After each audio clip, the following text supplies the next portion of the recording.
and tonight this gentleman will be making his network television debut. This is his most recent album right here. It's called Spirit of Love. We're very pleased to welcome Njenje.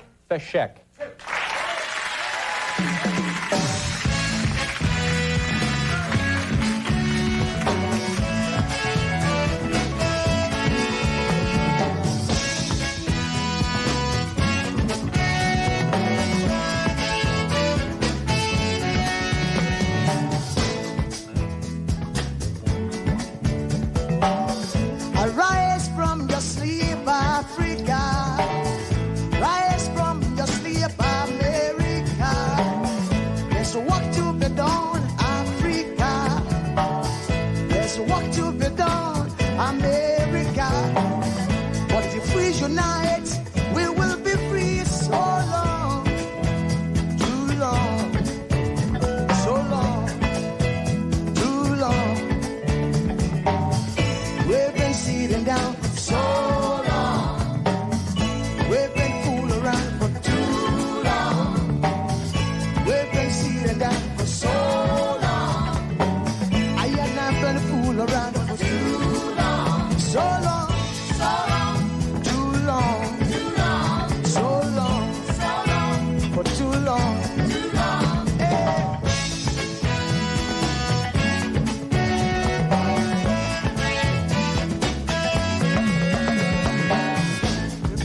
Remember, long time ago, when we used to live like queens and princess. Remember, the pyramid of Egypt, when we used to live like prince and princess.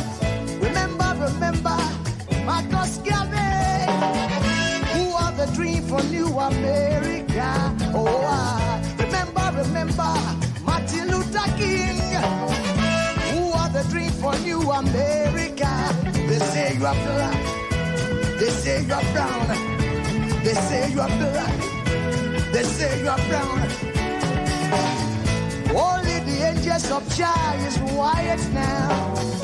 Only the angels of God is white. So long, too long, so long, too long. We've been sitting down so long. We've been a fool around for too long.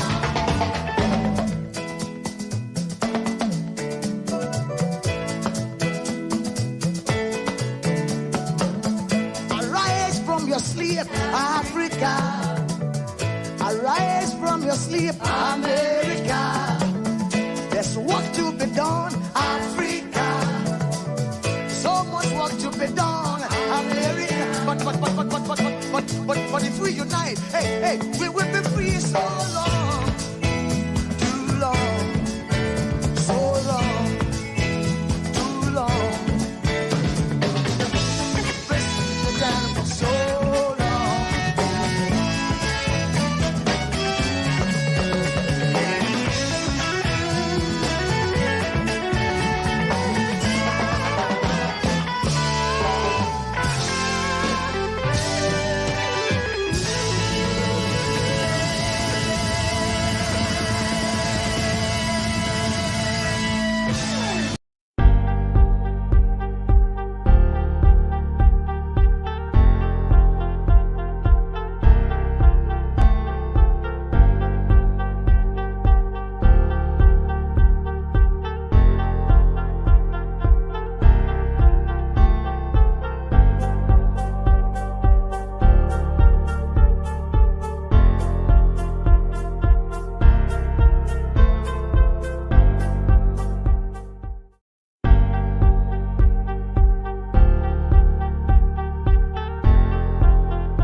Good morning, good afternoon, good evening, depending on your geographical location. Welcome to this historic broadcast. As you can see on the screen there, the title of the broadcast, tonight broadcast is Referendum, a New Constitution, Not 1 Million Amendment of 1999 Constitution Will Save Nigeria. This is from the Patriots. And while we wait for our guests to join us.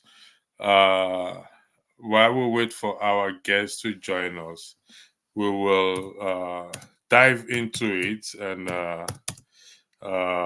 know, at least when I came across this statement, referendum and a new constitution, not 1 million amendment of 1999 constitution will save us.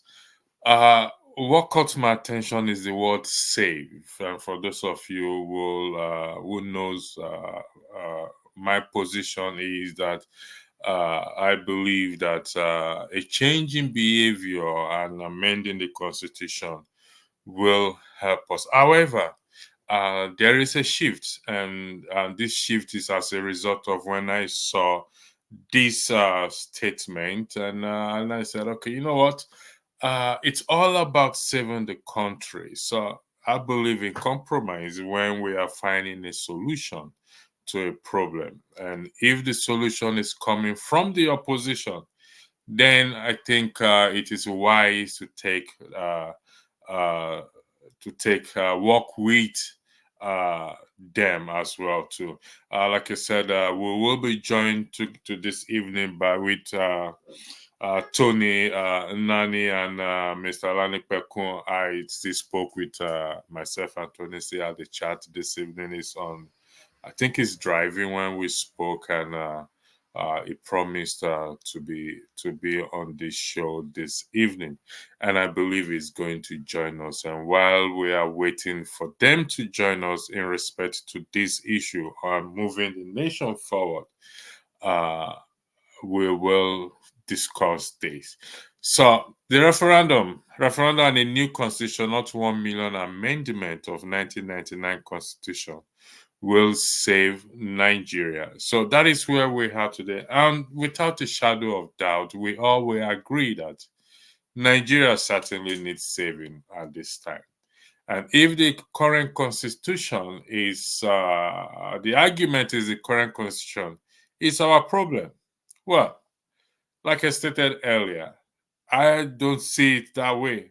But because we are all fighting for the same thing, we wanted the same thing.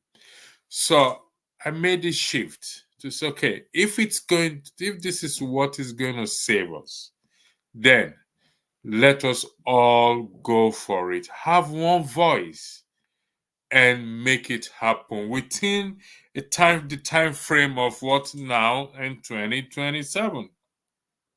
So that is the time frame I put on it.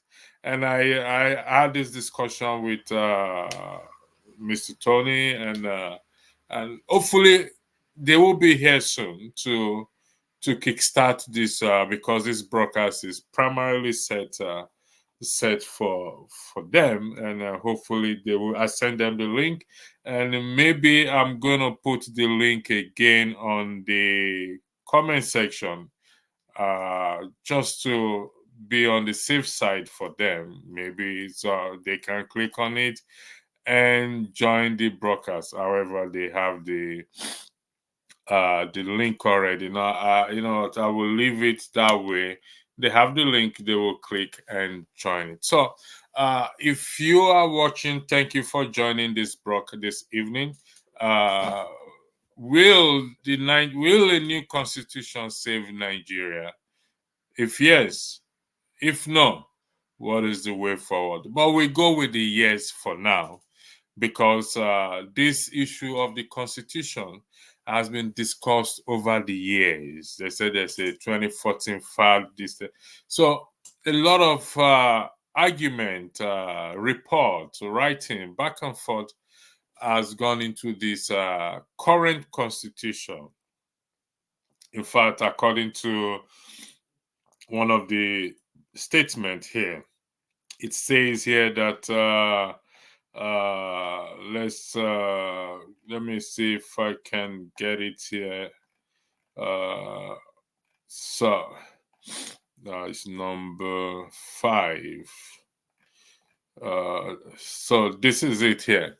It says that the 1999 Constitution now delegitimize, shut down, and decommissioning process activated. This is by Tony Nnamdi and few men that I listened to the video. Chief Wale Onalepeku-San, Welfare Professor Akinyoye Bode, Adeniyi Kunu, Obadia Malafia, Tony Nnamdi, Robert Clark-San, use the phrase, I believe Chief John Nwodo, Senator Adeyeye, claimed that the Constitution can never give us progress or nor peace. So, if the Constitution, the current Constitution, is responsible for the chaos in the country, then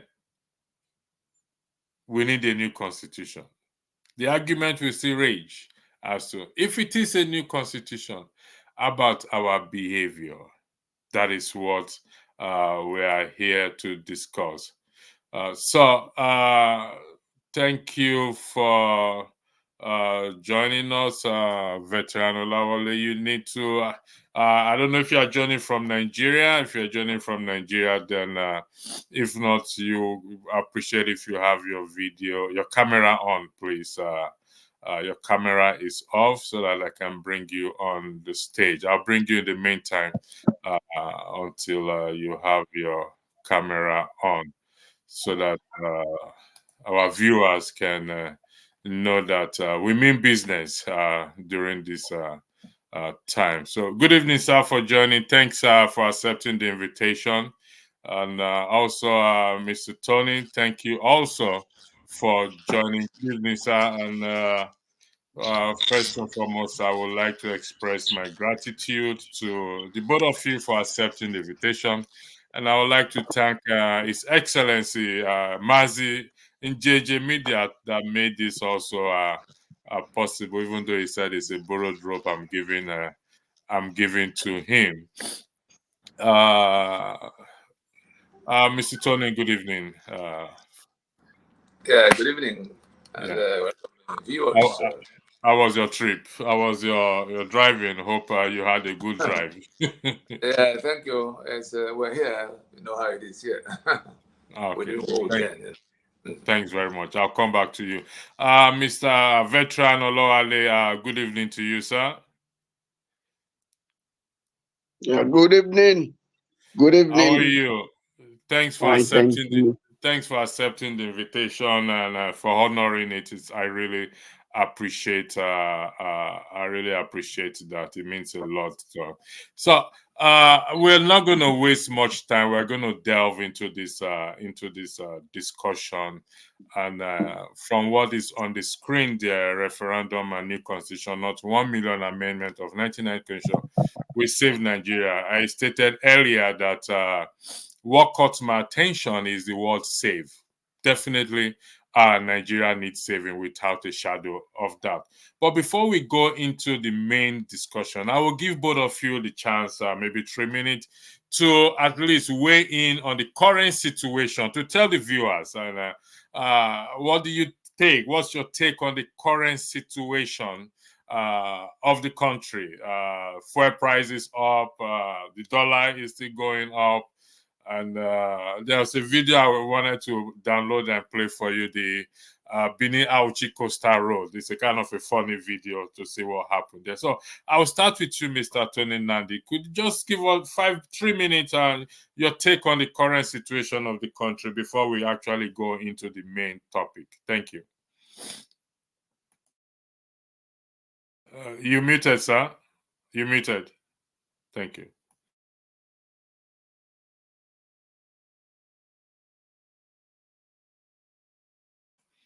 You just press the unmute button there. You're still muted, sir.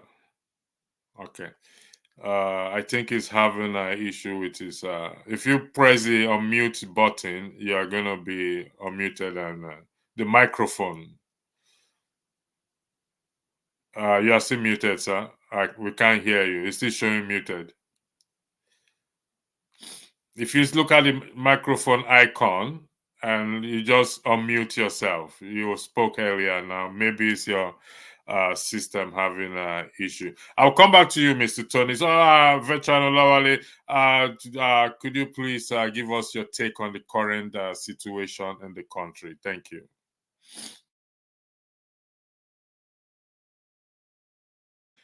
I think we are having a technical issue with our guests are having a technical issue. Okay, you're back. Thank you, Mr. Olawale. Hello, I'm just still trying. I'm battling with my setup here. Okay. About that. Okay, I'll come back to you. I think Mr. Tony is on air. Mr. Tony's been able to sort his own out. So, Mr. Tony, so 3 minutes, please. That's technology for you. Thank you. Right. So, as it is, it's just simply to say that the country is in a free fall, and the organization I speak for, NINAS, had warned all of those who were heading to election in 2023 under the 1999 Constitution that things were so bad that if we went to that election, it would be very difficult to put things back to where they could be under control. Everybody could lose control of the situation because that Constitution is directly responsible for all of what Nigeria is contending with, whether it's the killings going on all across the Middle Belt.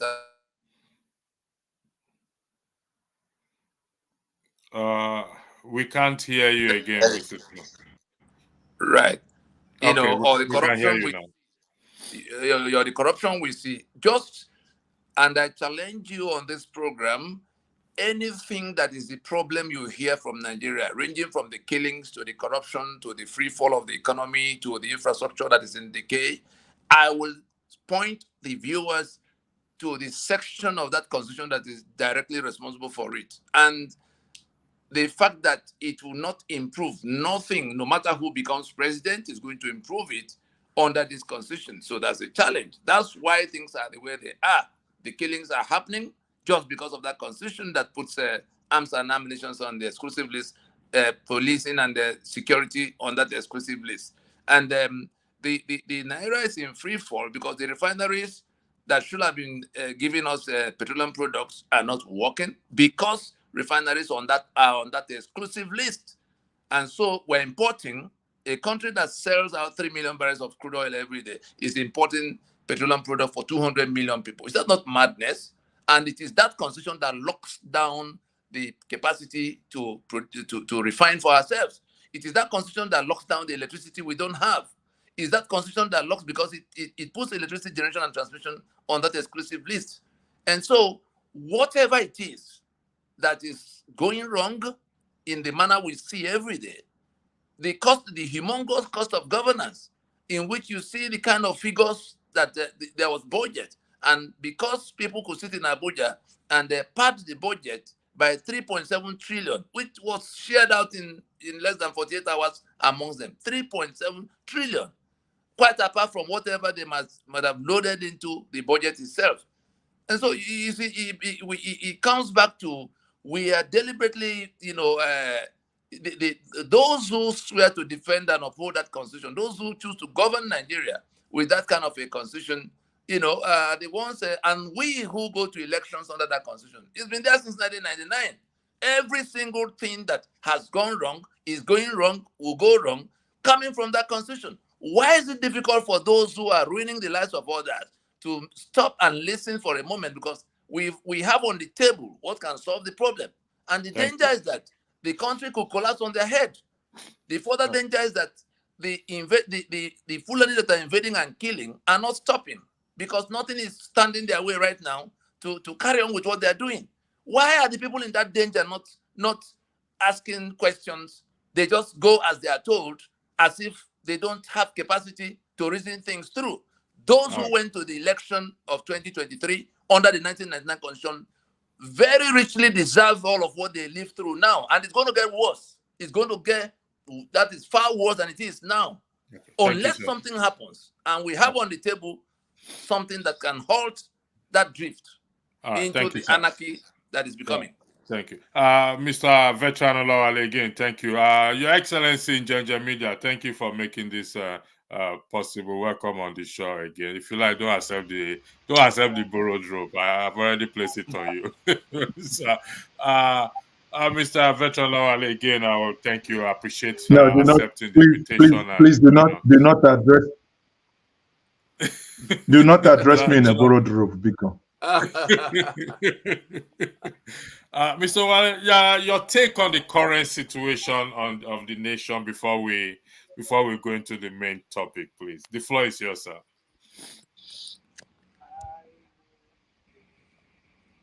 Hello? Yeah, we can hear you loud and clear.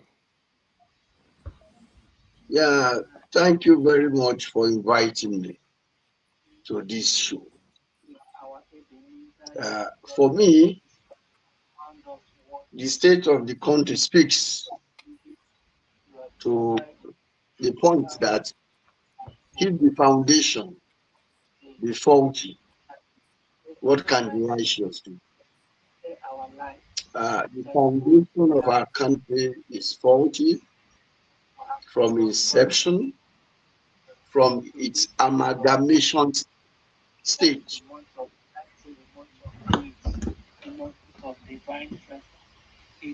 By the consultation of the founding fathers of the country.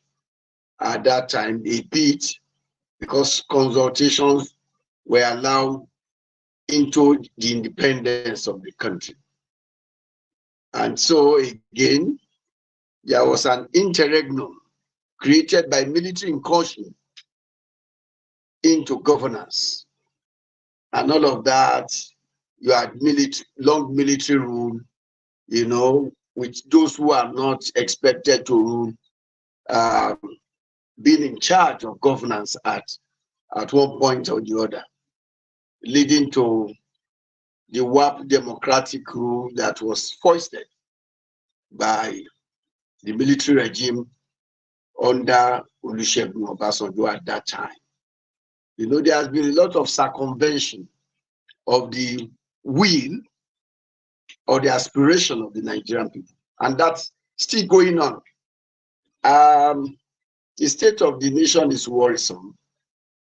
There are a lot of killings in the land, a lot of poverty, there's a lot of desperation because of poor governance and poor leadership, and because of the kind of corruptive system that was imposed by the ruling class, the political class. And come 2023, we will have the experience of what happened against the will of the people and the people's movement, which was circumvention by the ruling class or the political class of the will of the people, you know, through what you call glitches of the iris, etc., etc. It is not so much about contesting the election. It is also, you know, what to blame is a corrupt leadership that have decided to hold on to power even when everything is going down. For me, I'm going straight into the point now. That it will be a bit, it may be a bit, you know, unproductive to say do not go into elections.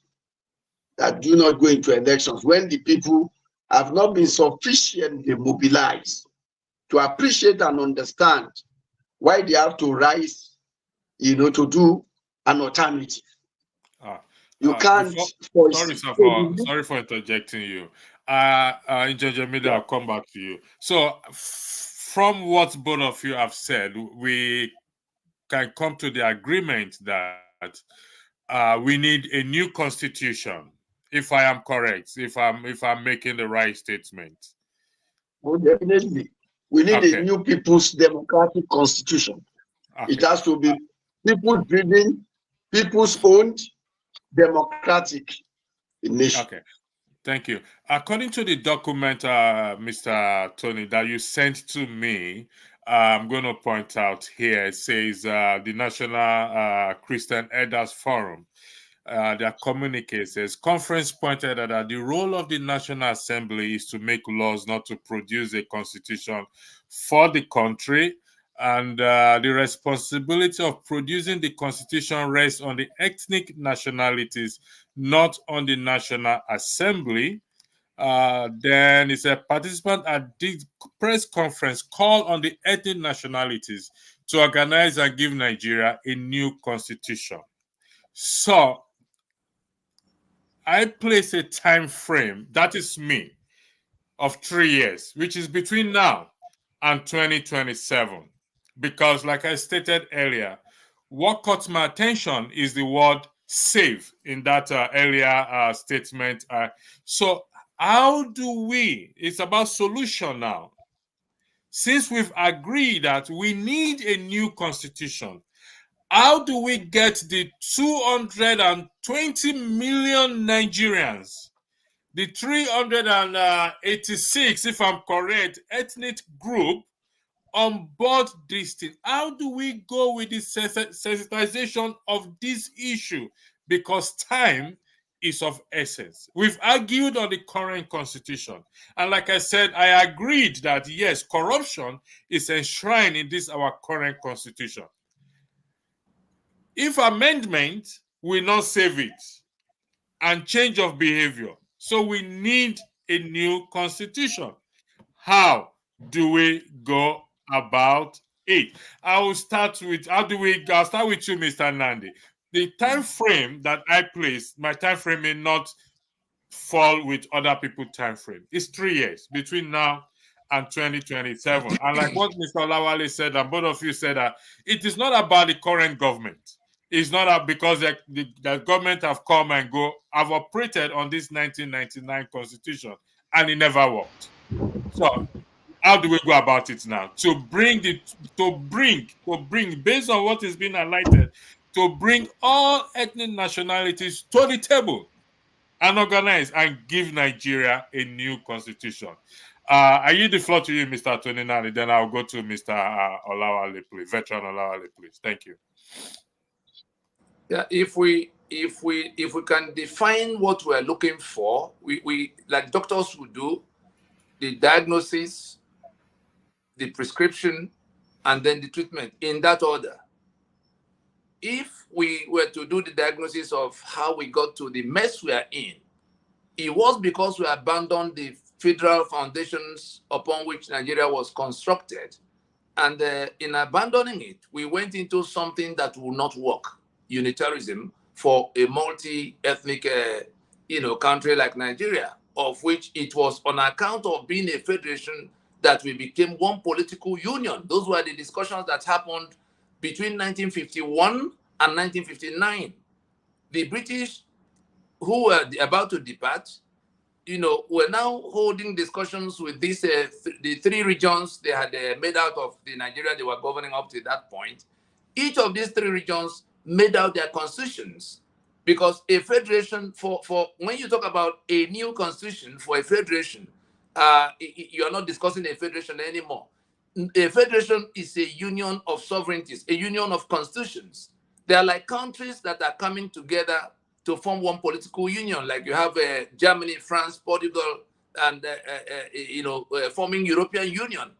And so by the time the British would depart and we were going to carry on in one form or the other, the three regions that were being governed at that time, like three separate countries, you didn't need to talk to anybody in any of the other regions to do what you were to do in your region. And they had to distill their constitutions. The Western region got through with its own in 1957. The Eastern region followed very shortly. The Northern region came only in 1959. These three constitutions went to Lancaster House to then discuss what could bring them to be in one union. And it was the level of autonomy that Ahmadu Bello, you remember in 1953 when Enahoro moved the motion for independence, it was opposed by the Northern delegation. In their numbers that the British had given to them, they defeated that motion.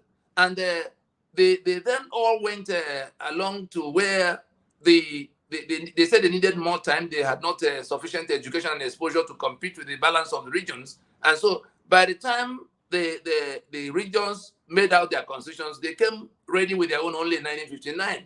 But the discussions they had, the level of autonomy that Ahmadu Bello had insisted upon, 8 points of demand that Ahmadu Bello made on behalf of the northern region after opposing the motion for independence at that point, that the North will require those 8 things that will define the level of autonomy they will have to be able to have control of over their affairs sufficiently, not to be, some kind of trailing and being managed by other people as the British were going.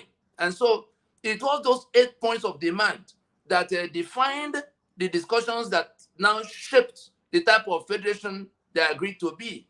The federating units had control of their own assets. They owned their assets and the powers to work those assets, and they were to contribute only 15% of their income to the purse of the center. And the mandate of the center was as delegated by the 3 regions. So the federal government was the union office for these 3 regions that were going to operate as one country. If their discussions on those demands, those 8 points demand of Ahmadu Bello, if those discussions did not settle, the Lancaster House discussions did not agree on all those things, they probably would have gone off as separate countries into independence. And so it was to be a federation, it was to be a secular union, because Ahmadu Bello wanted Sharia in the northern part. The middle belt, Joseph Tarka and others said, no. If we were to be, if Sharia were to come to the place, we are not Muslims and we're going to be in disarray, we're going to be in distress. And so the British in the Williams Commission settled it this way. They removed Sharia from the table and brought what they called the penal code, which will allow the non-Muslim to operate freely in northern region. So it was 2 fundamental agreements to be in one political union. If any of those 2 were missing, Nigeria would have gone off at that time as 3 separate countries. Now, coming into that independence, you saw what happened right from the first election. The British had their preferences, and Awolowo, who thought he won the election, ended up in prison. By 1962, they toppled the federal government against the words and spirit of the constitution of the time, unilaterally suspended the constitution of Western Region, May 29, 1962.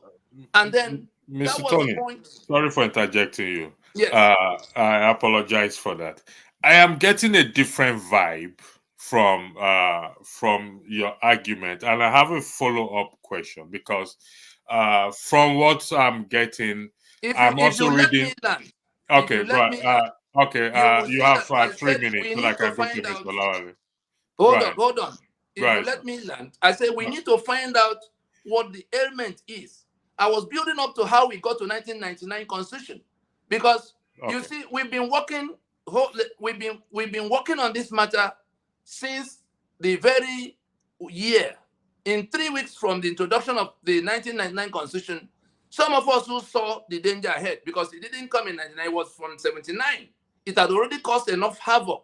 And even that 79 was coming from 67, when Murtala Muhammad fractured the 4 regions that were federating into what the unitarism they imposed. And so by 1975, he commissioned, a draft to take us back to unitarism. You heard him in the video where he was commissioning that committee that drew up that constitution, where he said the British worked with unitarism. We agreed on federalism, which got abandoned in 1966. And so what they did was to take us back to unitarism, in which the caliphate stepped into the shoes of the British that were operating the unitary system up till 1960, up to the time they handed over. And so you see that what we have done is we have been building on this wrong foundation that has now become responsible for everything that has gone wrong. If that is the problem, why can't we slow down for a moment and take a look at what the matter is? And we who are saying we must stop now and solve the problem, otherwise the union is in dissolution, because you put our signature on the constitution by which our lands and our people are conscripted into a union of death. When in that preamble it says, we the people of the Federal Republic of Nigeria, having firmly and solemnly resolved to live in unity as indivisible, indissoluble country, do hereby make and give unto ourselves the following constitution. It is putting our signature on a document that took our sovereignty away. 25 years from that 1999, we're still arguing whether we should go and examine it or do something about it. And some people are going to election on the basis of that constitution. Now, And so we say we must stop now and go to transition. Like South Africa did with apartheid in 1990. Anything short of that, you may be talking about saving Nigeria. You may be talking about saving Nigeria. I'm concerned about saving the Nigerians that are trapped here. You remember Tunde Bakare and his Save Nigeria group. This was the same argument.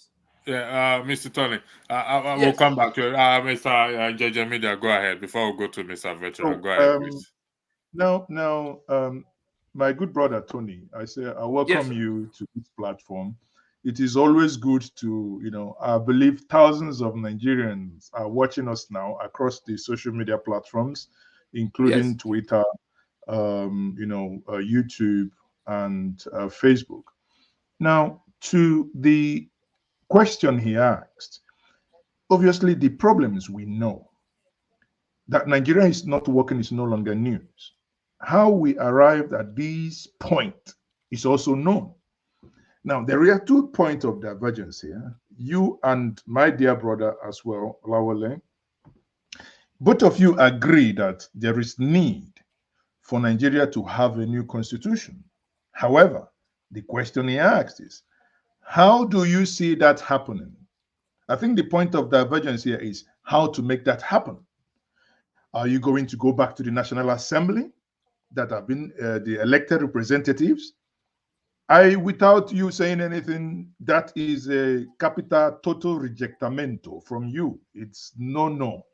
So the question is on this platform this night, how do you think that Nigerians should have a new constitution that is going to aid them to leapfrog without getting into the quagmire of who owns the right to give us a new constitution? If you recall, there was during Godswill Akpabio's birthday, Olisa Abakova SAN gave some, hint as to how the National Assembly will do that. I know I've had conversations with you privately where you totally disagree with that, actually. Now, the question is here, what is it that you are proposing in driving this national dialogue? How can Nigerians arrive to a point without bullets being fired that a new constitution can be bettered? That is, what is your prescription? Take it from that angle. Just in 3 minutes, give us your prescription. Then we'll go back to Olawole to also hear from him. Thank you. What Olisa Abokaba was preaching is heresy in jurisprudence because he was quoting Ben Nwabweze from a 2011 postulation in which Ben Nwabweze was suggesting that the sovereignty of the people, as long as there's a government in place now, was in the hands of government that will make constitution like they made it in 1975-76. And I've had the privilege of confronting Professor Ben Nwabweze in that wrong theory of his in 2013, when he went to molest President Jonathan, who was listening to us for what to do, about convening a meeting that will bring the nationalities to decide the 2 questions of whether they want to continue in the union and on what terms, through a transition like South Africa did in 1990. We're not asking those in government house to go home. We're saying, let us accept that this constitution was not made by us. Let us then accept that we need to ease out the one that is not working and replace it with something else. Let us also accept that sovereignty belongs to the people from whom the government derives all its powers and authority. That is, the power to make constitution is called constituent powers. I'm not telling you what Tony Nadi thinks. I'm telling you the jurisprudence of the matter, because after I had reason to confront Professor Ben Nwabweze publicly in 2013, when he had gone to canvassed the wrong situation as a position to President Jonathan. The media of the time that was alive to that debate called a debate between the two sides to say who has authority to make constitution between the people and the government in the manner Nwabweze was saying and in the manner we were saying. After that debate, the Vanguard newspaper published the outcome in 11 pages in 2013. From what came out, Nwabweze's position collapsed so badly that he called a press conference to reverse that situation, that earlier position. That was what Obong Victor Atta was reading out on the floor of the Lagos Colloquium of Patriots the other day. He reversed himself on that position, and then we went on from there for Lisa Bakaba to come in 2023 to be quoting the prescription of Nwabweze in 2011 after Nwabweze had recanted in 2013 was something we couldn't take, and we had to write a public disclaimer and a rebuke to say himself and Ozekome, Olisa Bakoba and Ozekome are wrong in what they are trying to sell. The sovereignty of the people has not passed to National Assembly because they were elected to make law. Their mandate is for lawmaking and not for constitution making. And the process is the 5-point proposition we put on the table since 2020 to say, let us accept we have this problem. Let us accept we're going to solve this problem. Let us suspend any discussion about further elections under this constitution. Let us then go into the two-stage procedure to work out what will replace. That was all. And the government is carrying on as if nothing is happening. They are making budget. Thank you, Mr. Tony. We'll come to Mr. Olawale. Sorry, Njenje Media. Like I said, I'm getting a different vibe, and thank you, Njenje Media, again for putting that. Mr. Olawale, part of the Patriot discussion was having a referendum commission who will call for this to carry out a referendum on the new constitution. I agree. There is no doubt that we need a referendum commission going forward. Agreed. Also, the National Assembly. I checked it out. The National Assembly does not have power in respect of this constitution. They can rectify, they can amend, they make laws, but the people. So, who is responsible? Is it the executive or the legislative arm to create this referendum commission and kickstart this referendum for a new constitution? Thank you. The floor is yours. You're muted, sir. You have to unmute yourself, sir. You're muted, sir. Thank you.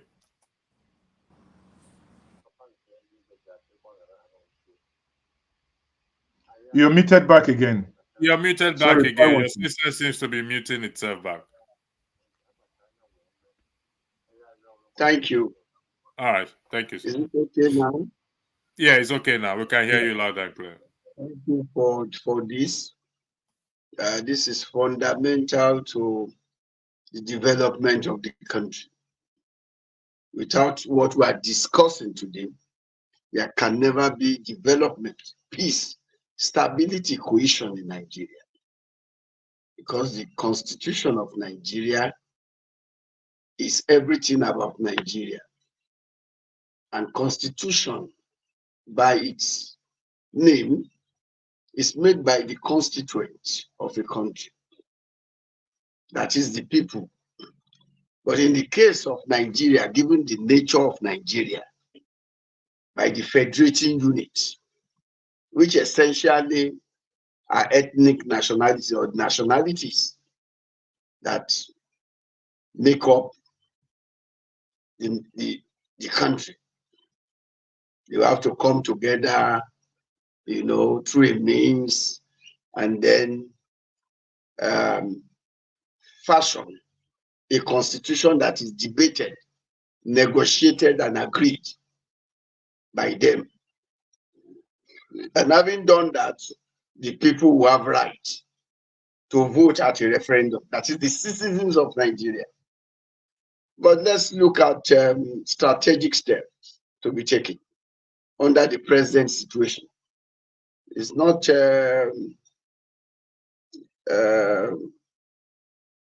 so much about talking about ideals. We could say and debate the issue of the government itself is a fruit of a poisonous tree. We can say all of that, but the reality today is that by the dint of elections, there is well, either rigged or whatever, there is a government in place. By the fact of the election of the people or the electors, the electorate, the present system of governance system has come to be in reality. Therefore, to change what you have now, we have to deal with that faulty constitution, which is in essence a decree. Because at the foundation of the 1999 constitution, that's called the Nigerian Constitution, is a decree promulgation by military government, which is an aberration. You don't decree a constitution into existence. But what happened in a rush, in a circumvention of the will of the Nigerian people, was that the Salami Abubakar regime hurriedly decreed a prohibited, provision of other previous constitution, and then decreed it into existence. To the extent that those elected on the basis of that did not even see the provision of that constitution before they were elected. You can see all the faults in all of that. Because that constitution came into existence on the night of May 29, 12 midnight of May 29, when in actual fact, those who were elected, to run under that constitution have already been elected. So that is a fault. That is a problem with the foundation of the constitution that you have. In which case nobody, own up or really acceded to the ownership of that constitution, because every constitution, if in real sense of it, must be owned by the people through their vote. That's a referendum, yes or no, after the debate of the Constituent Assembly. In a federation like this, the first thing to do is to set up a Constituent Assembly of elected representatives of nationalities and other groups or interests in the country. But the foundation of it is the nationality. Igbo people, Yoruba people, Chief people, Efik people, Hausa, Fulani, the divergent or the diverse nationality in Nigeria, because we are not one in Nigeria, and we have been living differently for thousands of years before the British came together and forcefully amalgamated us together. Therefore, it was essential for the peoples, the nationalities, to be allowed to debate and agree on it, and then own it by the election or the vote of the citizens at a referendum. That's the two processes you can have. The other may just be revolutionary. The other may be revolutionary where there is insurrection, and that was attempted through the SNC, the Sovereign National Conference. We can have a revolutionary procedure to it, where some ideologues come together and take power and then change the constitution through a referendum. You still have to go through a referendum. Even through revolutionary means, the people must vote for it. The people is central. The people, at least the citizens now, must vote at a referendum. So the referendum is key. And there are two levels of referendum in constitution making. One is the direct referendum and the indirect referendum. A constituent assembly put together legitimately and democratically, is an indirect referendum. It could stop at that level. The making of constitution could stop at that level. If you want to, if the country chooses to do that, at the level of the indirect referendum, which is constituent assembly, is debated, there is a draft, it comes back to the assembly, and then the assembly proclaim it. There's a proclamation, just as in the case of the US Constitution of 1776. They could proclaim. However, they could go forward and say, well, let citizens vote yes or no, having debated this and publicized it. So that is the route, the most peaceful, most realistic. But in the case of Nigeria, you have a constitution that has foreclosed referendum. That is the election of a constitution by the people. The Section 8 and Section 9 of the 1999 Constitution foreclose that aspect. Unlike Brexit in Britain, where the people can go and do referendum, there is no provision for referendum in a Nigerian Constitution. It is closed off. So the first thing to do, realistically, is to proceed either through executive power of Section 5 of that poisonous fruit, 1999 Constitution, to proceed. The president can send an executive bill to that same National Assembly. All these things will not come easy. The people must put pressure. It is a battle, it's a struggle, it's even a revolution. But that is the only way out now, except through coup, military coup.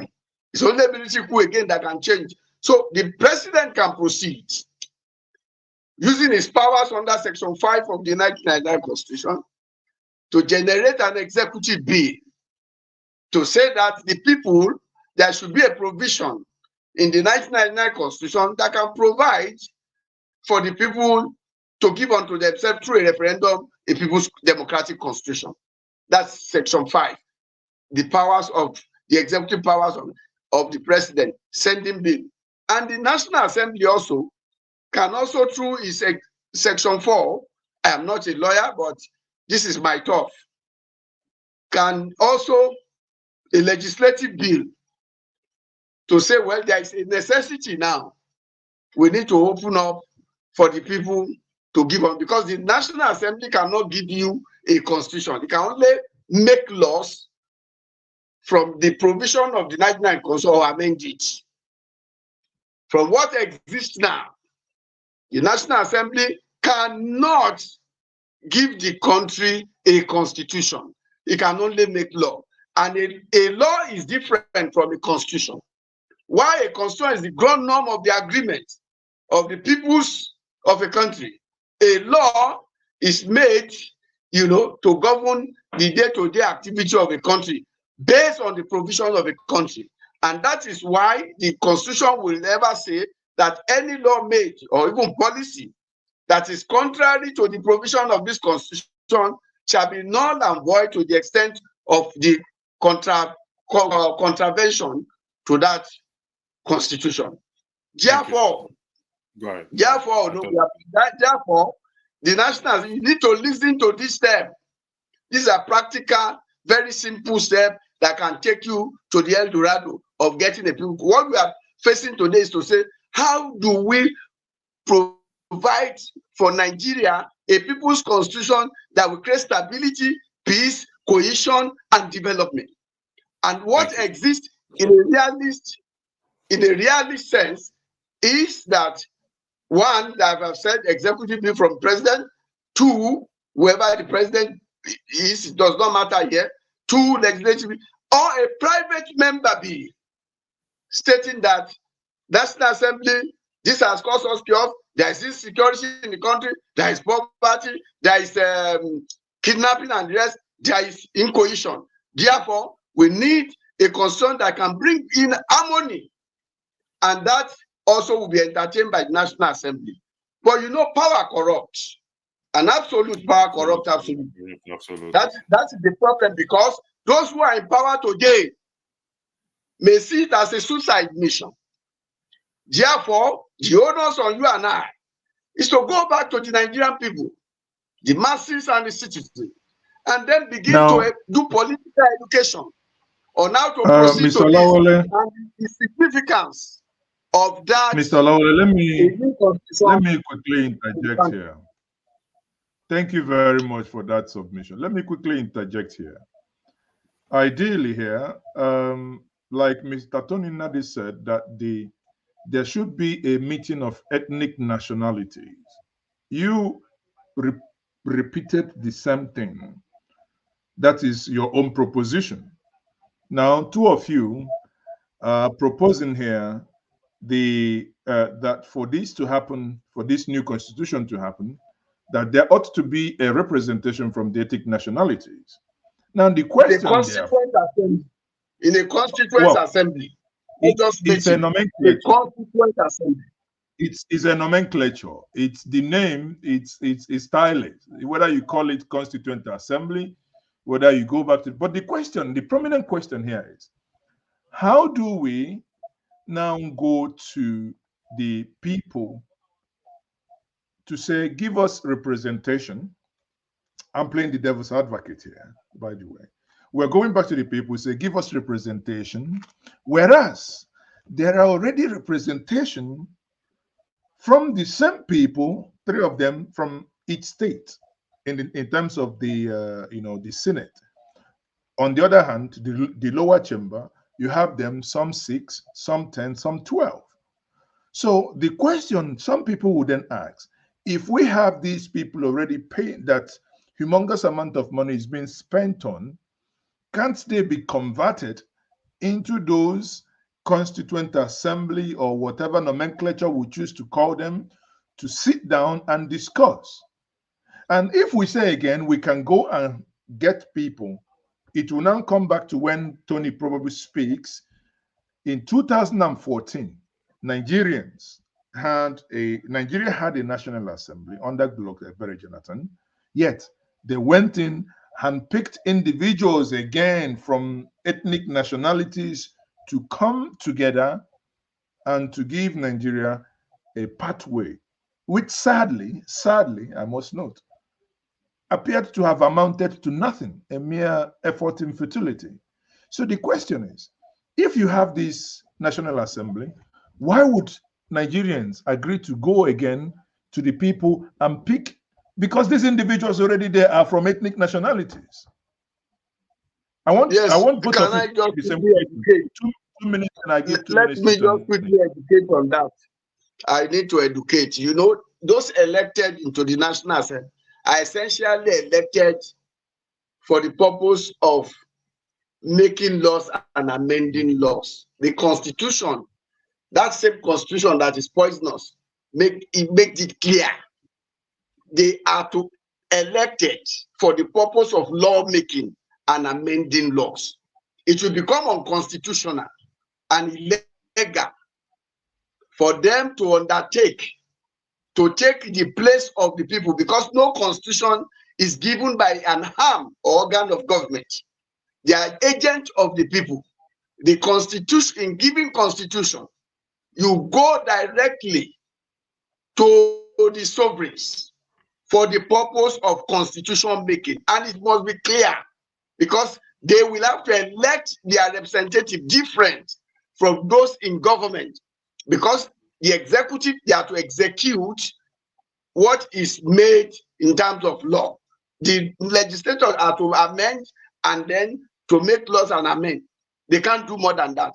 But it also is a specialized thing where there must be an assembly, maybe a conference, maybe whatever, specially created, initiated for the purpose of giving the country a constitution. You can't mix it. In 2014, Goodluck Jonathan, preparing to give the country a people's constitution, created or facilitated the 2014 National Conference. I was a delegate at that conference. As a matter of fact, most of the major work before the conference was done by some of us in terms of putting template. We disagree at the point because for you to have a people's constitution, for us, what we know is that people must be elected to such conference. But the kind of election we had was an election was not as profound as what you had in 1987, the Babangida process, for instance.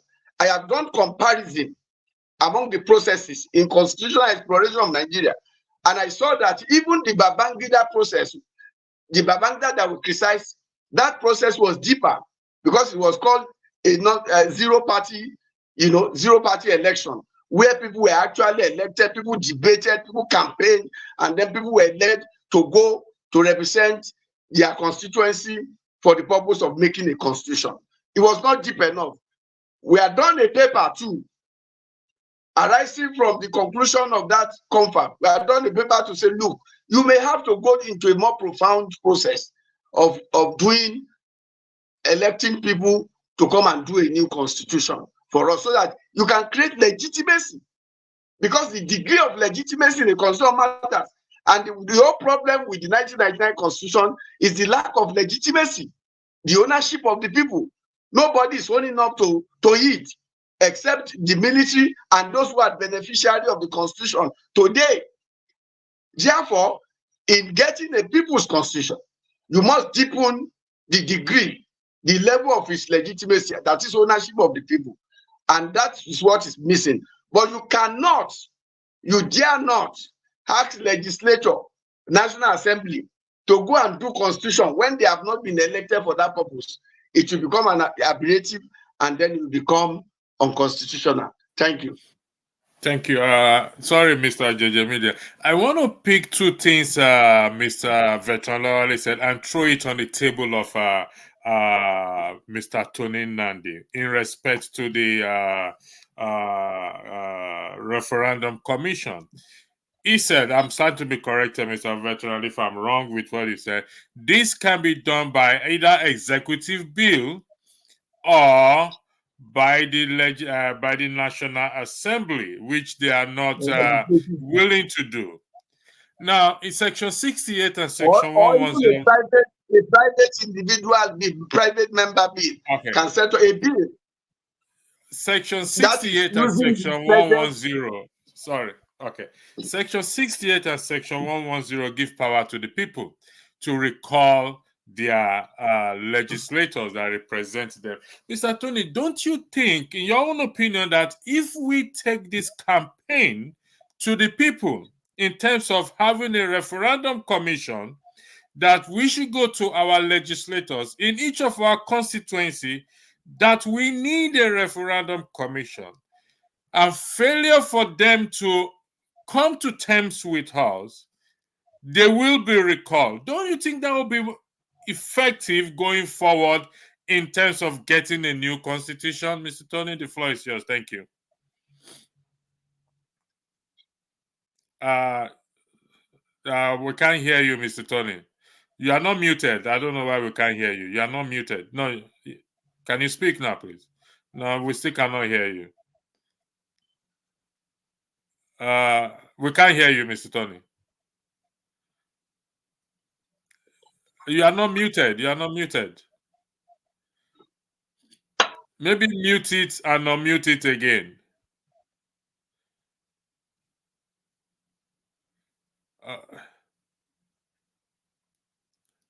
I don't know. There's we still cannot hear him.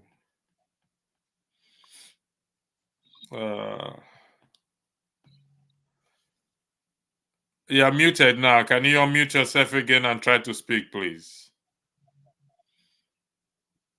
We still can't hear him. Mazi, I use the floor to you. Thank you. We can't hear Mr. Tony.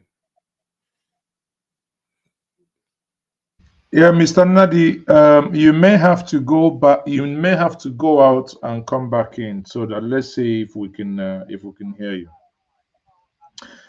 You know, I'm still piggyback, I'm still trying to, because I want viewers and I want all of us sitting down here to leave this conversation and have a clear path in our minds as to what we could do. My question then will be, listening to Olaole, and I'm going to think, understanding that you were part of the 2014 confab.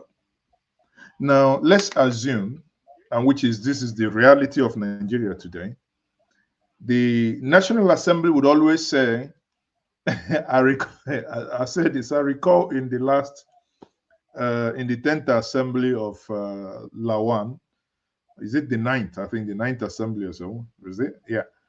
And when they called for people to submit memoranda as to how the constitution will be amended, I recall I told a friend who said, let's gather together and submit. I said, do not waste your time because it amounts to nothing. And sadly, it amounted to nothing. Now they are in the same plank again, trying to regurgitate what has been done before. If we all understand that there is nothing the National Assembly can do, Mr. Olawale, I'm now asking you, how long should Nigerians wait if there is no executive powers, as you said, executive bill or law to allow for that constituent assembly to be created or referendum commission to be created? Understanding that this is not going to happen, what do you advise and what is expected of Nigerians in the absence of that? What can Nigerians do if these two things are not happening? I think Tony is back. Answer that before Tony comes in. We're on the verge of enforcing the will of the people to have a constitution. How? How do we enforce it? Are we going to carry arms? The conference, March 18, there was a huge consensus that the country needs, even from people in government and people who are in past government leaders, that we need a democratic people's constitution, a new constitution, and not amendment. That was the consensus of that. And that should be taken forward to the presidency and to the National Assembly. It is now left for the Patriots mobilizing other interests to engage government effectively, and that is ongoing. And I think that the situation of the country, which is the existential condition of the country itself, will call people in government to question or to alert that things are not right and that we can't continue. Because even Tamboa, who is at the National Assembly and former governor, agreed. You had all of them who are drawn and said that even Sanwo-Olu all agree that we need to put in place. But you see, the problem for us in the past, Tony Nandi here could recall that we have done some processes in the past. We took to court under Chief Anyaoku. There is a group called Pronaco, which I spoke for throughout. And the problem we encountered at that level was the fact that those in government refused to buy in at that time. And then we went to court, and court sat on it. I think it was Tony Nadi who was prosecuting that. And the Nigerian court sat on it. One justice, this woman, Adamawa, sat on it. But now there seems to be some momentum among the political class because of the kidnapping and insecurity and all of it. They are also feeling it. And all kinds of ethnic clashes that we may need to give the people some opportunity to do that. And in resolving this, the National Assembly will have to amend Section 8 and Section 9. That's the cross of it, to allow for what you call referendum commission or constituent assembly for the people to give unto themselves a constitution.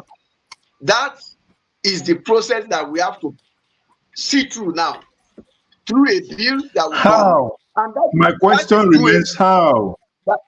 My that is question what remains I am how telling do we you. amend? That is what I am telling you. First is that a bill to that effect goes to the National Assembly. That's step one. Two is that National Assembly takes it as part of the amendment process going on, and then debate it and come back with 2/3 from the State House of Assembly. And then they said that this thing, the majority has accepted.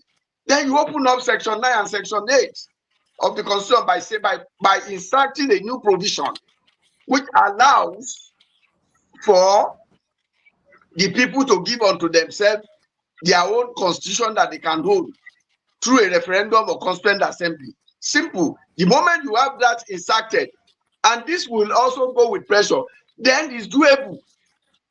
It's a simple process, but you have to understand it, because the present people in government will not do anything that they think that anybody can go to court and stop them. So the only process that you can force them to take is that a bill comes. When the bill comes that you need to amend, they debate it and they take it forward to the State Houses of Assembly, and they come back. When it comes back with majority, that is 24 hours of assembly has already approved it, then they will come and debate it, and then it becomes a provision of the 1999 Constitution as amended. That is when you can start to say, okay, let us create through a democratic means a constituent assembly commission or a referendum commission. That is the process. It's so simple. It's as simple as anything. But you won't do that without a pressure from the people showing their interest in that matter. So we need a lot of advocacy so that can happen. And I know that the Patriots can initiate that. We're about engaging the National Assembly, and yes, that is the process we are following now. And that process. Thank you very much. So, two key things you said, that this is not going to. There's not going to be any movement from the National Assembly, from the leadership that benefits from the quagmire Nigeria is in today, without pressure and advocacy. That is a very good point you have made. So let's move to Mr. Nadi. Yeah, thank you very much, Mr.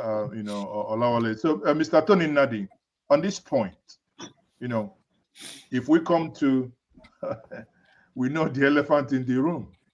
Who bails the cat, and how do we bail this cat? Can you hear me now? Yes, we can hear you loud and clear. We've wasted the last 1 hour, 12 minutes completely. The only other thing I should have done is just to go do something else with my time. And that was what I was talking about as we were planning the program, to say, are we now ready to come to listen to those who have worked on this matter, who have expertise, who are in direct contact with the peoples of the land that they are talking about, who are in direct engagement with that constitution that is the source of all this problem? If we're prepared to listen to what they say should be done now, then we make out the time. If it's 30 minutes, we will come and examine what they say. Let it now be that we didn't understand or we don't agree. But if we come and we just spend the entire time going from one part of the forest to the other, the constitution that they say they have to go to draw power from to amend Section 9 and Section 8 in order to come to Section 4 and all that nonsense. We are saying we've not made any constitution. We are saying that what has to happen is that we acknowledge that what we have cannot remain basis of the union. We are saying that we don't also want anarchy, and therefore a transition in which the people in government house will remain. A process will be initiated that has been spelled out, that will draw from the sovereignty of the people. Which constitution are they talking about going to amend? The one we made or the one they imposed in the manner that makes it impossible for us to get anything off them? Why has it not been done in the last 25 years? All this story of how it can be done through the window. And so we come back to where are we now? That was why I was building up to what the problem is, so that we can know what we're looking for, how to resolve. And then we go to the options available for how we resolve them. We had constitutions that define the union. In the first place, anytime you hear we need a new constitution for Nigeria, that person saying it is illiterate on the subject matter. What we have to do is to work out new constitutional arrangements. There are two different things. The colloquium in Lagos had said that the two options. The chairman, Emeka Anyaoku, began with saying that there are two options before Nigeria now: to adopt the 2014 conference and turn it into, make a constitution out of it, or to convene some kind of constituent assembly to draft a new constitution for the people. It was a journey to nowhere that's already wrong. And I was in that meeting, and we did indicate to them why it cannot be so, because they are only talking about writing a new constitution. But if you want to know what we have to do now, let us go to the preamble of the 1999 Constitution that says, we the peoples of the Federal Republic of Nigeria, meaning the constituent components, not any group of people you see in Ocean or any group of people dancing in Borokiri in Port Harcourt. It is the owners of the sovereignties that were confiscated in 1914, conscripted into the Union, that have never been allowed to discuss whether they want to be in Union or how they want to be in that Union. Not different from what happened in 1999, where Absalom Abaka threw up something that they labeled Constitution with no reference to anybody other than their friends they gathered in some beer parlor. Now, that is we the people of the Federal Republic of Nigeria. So there was never a day Yoruba was invited, Ijaw invited to come to submit their lands and their people and decide the terms on which they will be union. You go to the second line that says, having firmly and solemnly resolved to live in unity as indivisible and indissoluble. That portion tells you that they will have to meet, discuss, and agree to be in union, and then determine the terms of that union. That is where you begin to talk about the formations. Are we to be in 36 states or in 10 regions or 4 regions? Are we to have local government areas as a tier of government? Are we to have state items of exclusive? That is where the owners of the sovereignty will have to determine it by themselves. Then you then document what they have discussed in that thought, in the final line that says, do hereby make and give unto ourselves the following constitution. If you follow my train of thoughts, you see that I'm still talking about that preamble. Those 3 compartments of falsehood. That is the contention of the owners of Nigeria, that it is a lie that we, the owners, that the constituent components were ever invited to any discussion. It is a lie that they agreed to be in union forever. It is a lie that they made a constitution.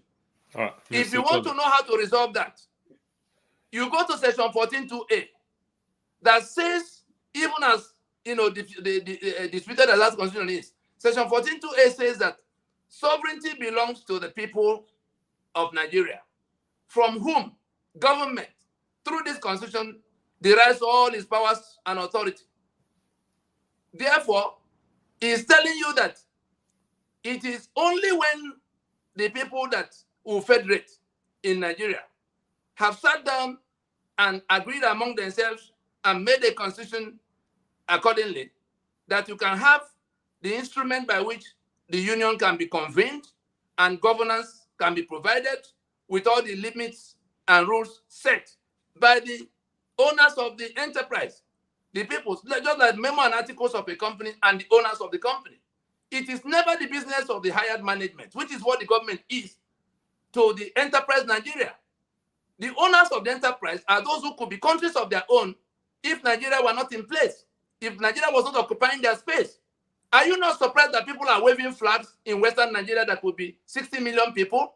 Would they be too small to go to go off on their own and pursue their best interests? You go to the eastern side, it will be a country of more than 70 million people. You go to the middle belt, the same thing. These people are saying this union, as imposed on us since 1914, is choking us. And they're all waving flags. Some are with guns. We're the ones standing between them and the other things they could do to take their portion and leave the union of death that Nigeria has become. Mr. Tony. Our moderators, both of you, I doubt if any of you is in Nigeria today. There are people who are here who don't know whether they will live to tomorrow morning because Fulani is upon them, about to kill them. There are people whose electricity have destroyed all of what they are doing. And these are all flowing from that instrument. And the people have been shouting to say, can we slow down and go and sort out this problem? What needs to be done is to acknowledge the problem for what it is. And then I was talking about the preamble. I also talked about section 14.2a. Then let us see what happened in 1999. Decree number 24, by which Absalom Abaka imposed that instrument, told the story of what they did. They said they formed a committee called Constitution Debate Committee that went around to talk to some people, and that most people wanted a return to 1979 arrangement. And so that they've taken the report, they have added the things to it, subtracted from it, and now passing what is left into into Constitution to be called the 1999 Constitution, to come into effect on a certain day, 29th of May 1999. That is the story of how the Constitution came. And so the proof of the fact that the peoples of Nigeria had no hand at all in the document they call Constitution, and that now took all their sovereignty and all their rights to their economic assets and the right to defend themselves even when they are being killed, the right to do their infrastructure, the right to govern them, to elect who will govern them, because there's an exclusive list that creates an INEC sitting in Abuja. You saw what happened. If you go to 20 elections, you are going to have exactly what you had the last time. And any process. Sorry for interjecting. Sorry for interjecting. I apologize for interjecting. The point you've made clearly highlights the illegitimacy, whatever it is of the 1999 Constitution with Amendment 2011. It's not picking up on the screen because of the whatever I'm using in the background, or it's not picking. The camera is not picking it. No problem. I have now, here. I'm going to highlight a comment here. Yes. By Bonaventure Oti. Look, I've not landed. My train of thought is being disrupted. Okay, we might as well leave you to discuss with all the other people. Go ahead. We are doing some.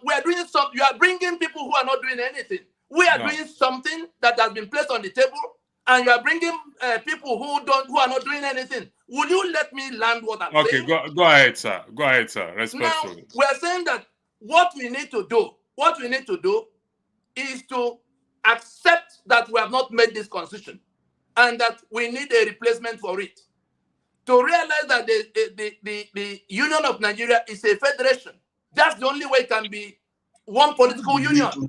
And if anybody thinks it can be kept by force of arms because they are pointing guns at everybody, then the owners of the sovereignty, I'm reporting to us now that we are closer to having those who are choking here, those who are being killed in these numbers, those whose economic assets have been shared out amongst people who invade them as oil block and port concession and bitumen allocation and limestone allocation. those who own those lands, who have been waiting for this length of time to get the management team that is sitting in Abuja to listen to them, to sit down and rework the basis of their union that was truncated since 1966 by Murtala Mohammed and his co-travelers.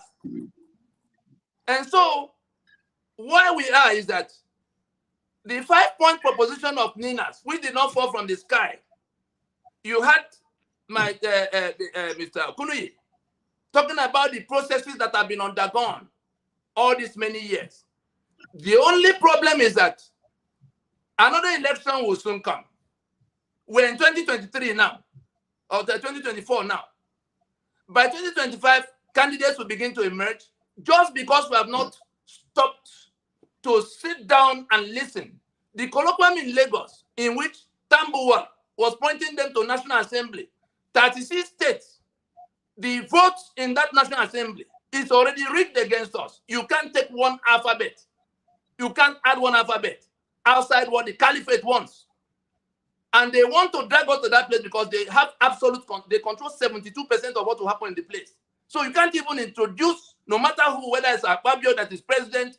So it's not as simple as let's go and tell. In any event, how is it the management of the company I own that will now have to decide the contents of memo and articles for me? Because what the memo and articles is to the company is what the constitution is to the country. The owners of the enterprise are the units that will be countries of their own if Nigeria was not occupying their space. And that is those are the groups I speak for in the process by which we have brought them into an alliance to reject this constitution, an alliance to reject the caliphate and the willing tools that are enforcing this constitution against them. And they have made out their draft constitutions to leave the union if we can't find common ground. We are the ones persuading everybody to take it easy so that we can get to the kind of transition that South Africa went to in 1990. Was it by amendment that the apartheid constitution was cured? Did they not have a parliament? Did they not have a government? Why are we so daft? Why are we so unwilling to reason? Why are we willing to shed the blood of people in this manner?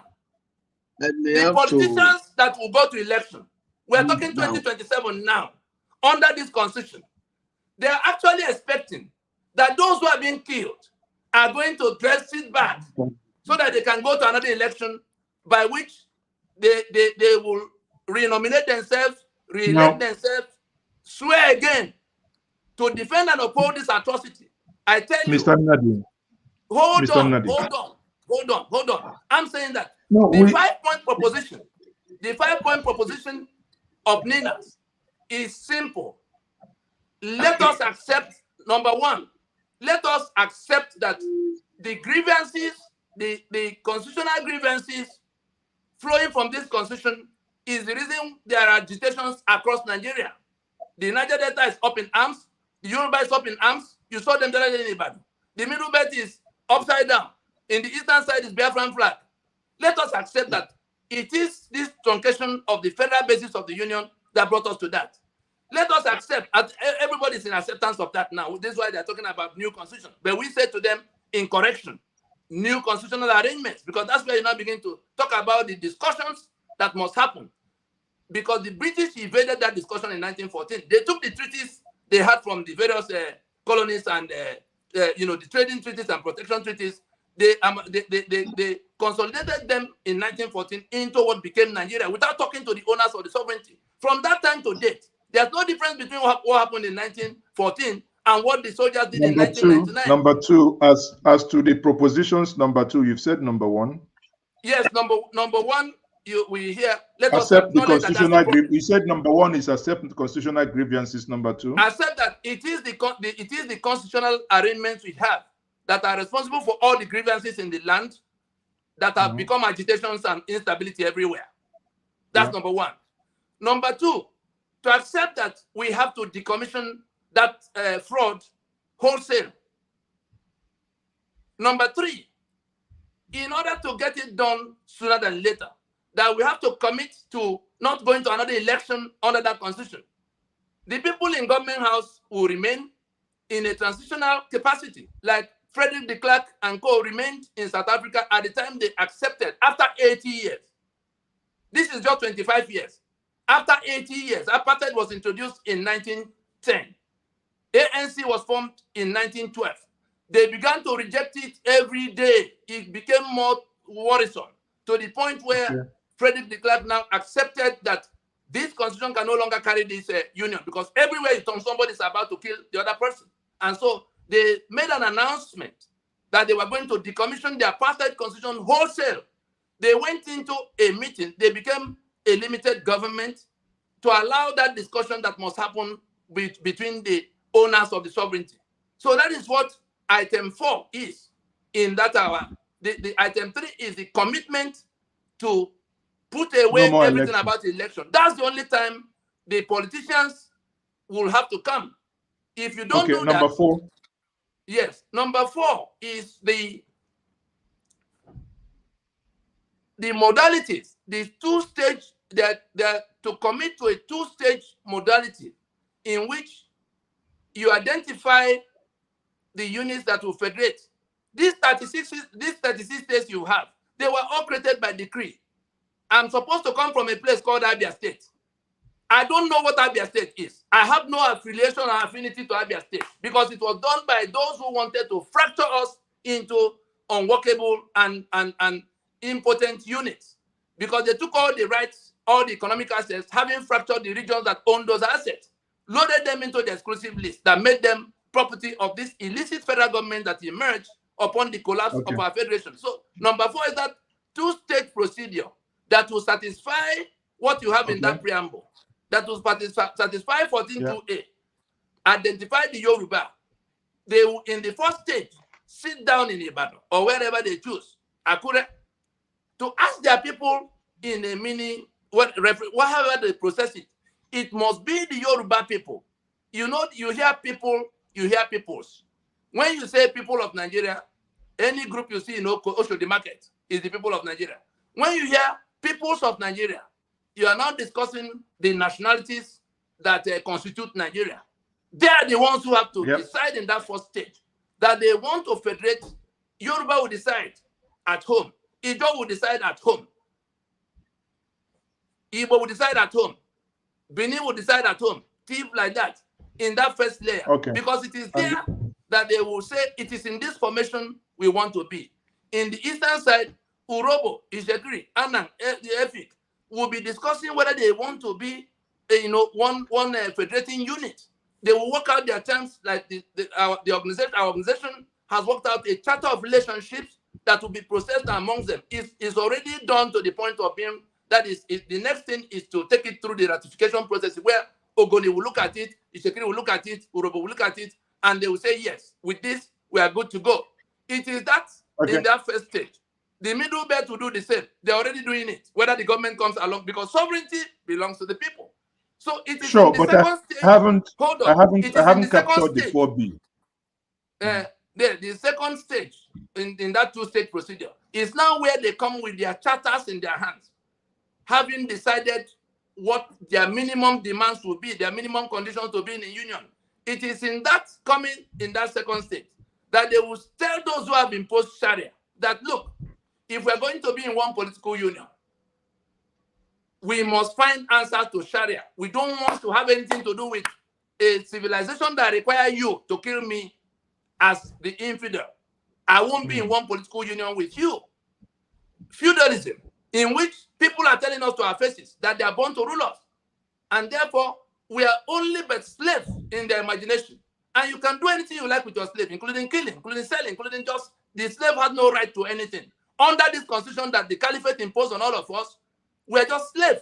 That's why they can kill and maim and loot and share our economic assets to our faces. And so it is in that negotiation that has become inevitable now that will sort out all of that. So, okay, if you put away Sharia and put away feudalism, maybe we then begin the discussion of the terms of the union, whether we want to be in 10 formations. The terms of the union, is that the last out of the 5 points? When all those things have been discussed, The fifth point is where we say a formal announcement by the government, by the president, whoever can speak on behalf of government, a formal announcement, the type that Frederick de Klerk did in 1990, to say to the whole world that Nigeria has been suffering and falling apart all this while with danger everywhere. We have now come to where we have to slow down a little and sort out our matter. Okay. It is in that one. It is in that announcement, a time-bound announcement of a transition. So that announcement will cover items 1, 2, 3, 4. Government saying, gentlemen, we now agree that this constitution is the source of our problems. Gentlemen, we agree we're going to do away with it wholesale. We agree we will not go to another election until we have sorted it out. And it is going to be done by the peoples of Nigeria in the formations they've agreed to federate. Now, then we go into it. Okay.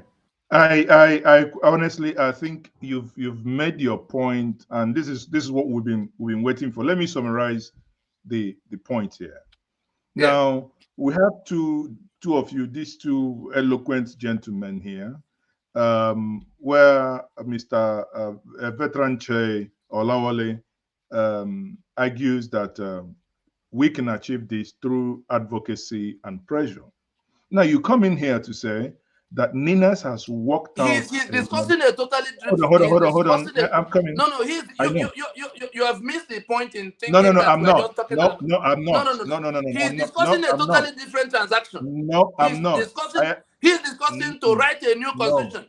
I'm saying we have no union. We have no constitution. You are in this case. You are saying this is your pathway. Let me name it that way. You're saying your pathway to getting where we are, where we want to go, is to first say that Nigerians, or rather accept what you call the constitutional grievances by the Nigerian people, or the constituent. The union dispute. The union dispute, yes. And two is to decommission whatever we have to do. Commit to the decommissioning. Yes. Announcement of that. Now, and the third one is that there is not going to be any election. That they must commit the matter. No election until the matter is sorted out. Yes. Then, and again, commit to two-stage. One, what you refer to as two-stage modality.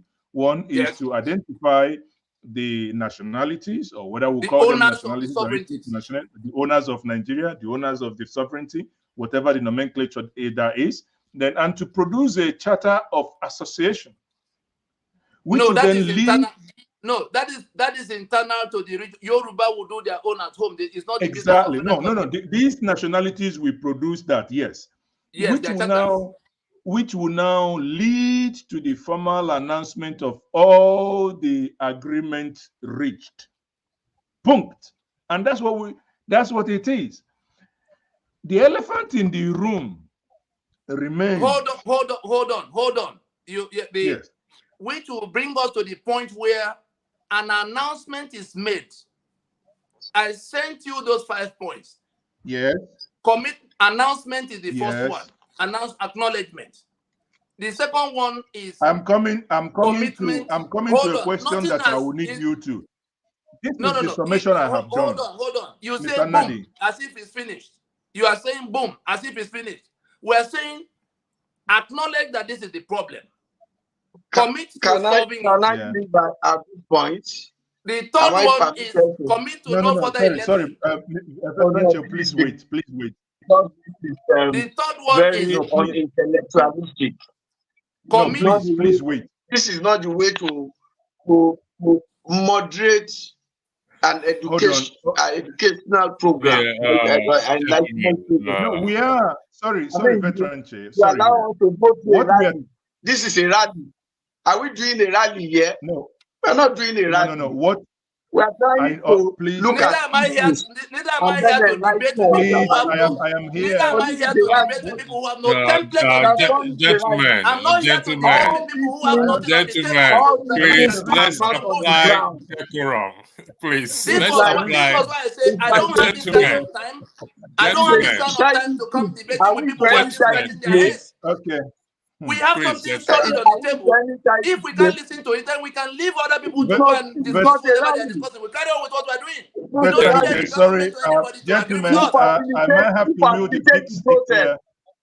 Sorry, I might have to mute the big stick here. Is the process going to jump from heaven?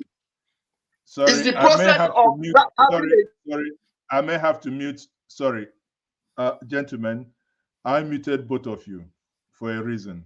Tony, please, both of you. Now, the reason why we want to have this conversation is this conversation was necessitated at the backdrop of the eminent Nigerian, that's the Patriots, where they, I think many of you, if you go back to Njenje Media, you will see that live stream there. They raised salient questions as to how Nigeria is going to resolve this problem. One moment. The outcome of the colloquium in Lagos, the Patriots colloquium, they had a 3-point communique. They said the constitution of Nigeria is illegitimate. Yes. They said it is of illicit origin, flawed origin. They then said that no amount of amendment will cure the situation. Yes. And so that illegitimacy, if you were to ask from which date, it is from the 1999 it came. So they agree with us completely on that we don't have any, it's a fraud. That means there is a point of agreement.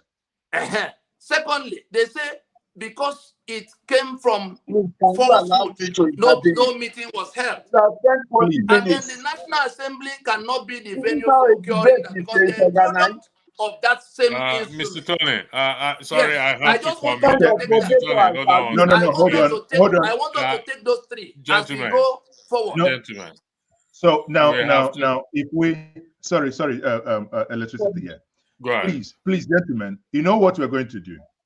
Because I actually like the point that these, the point of divergence has been cleared.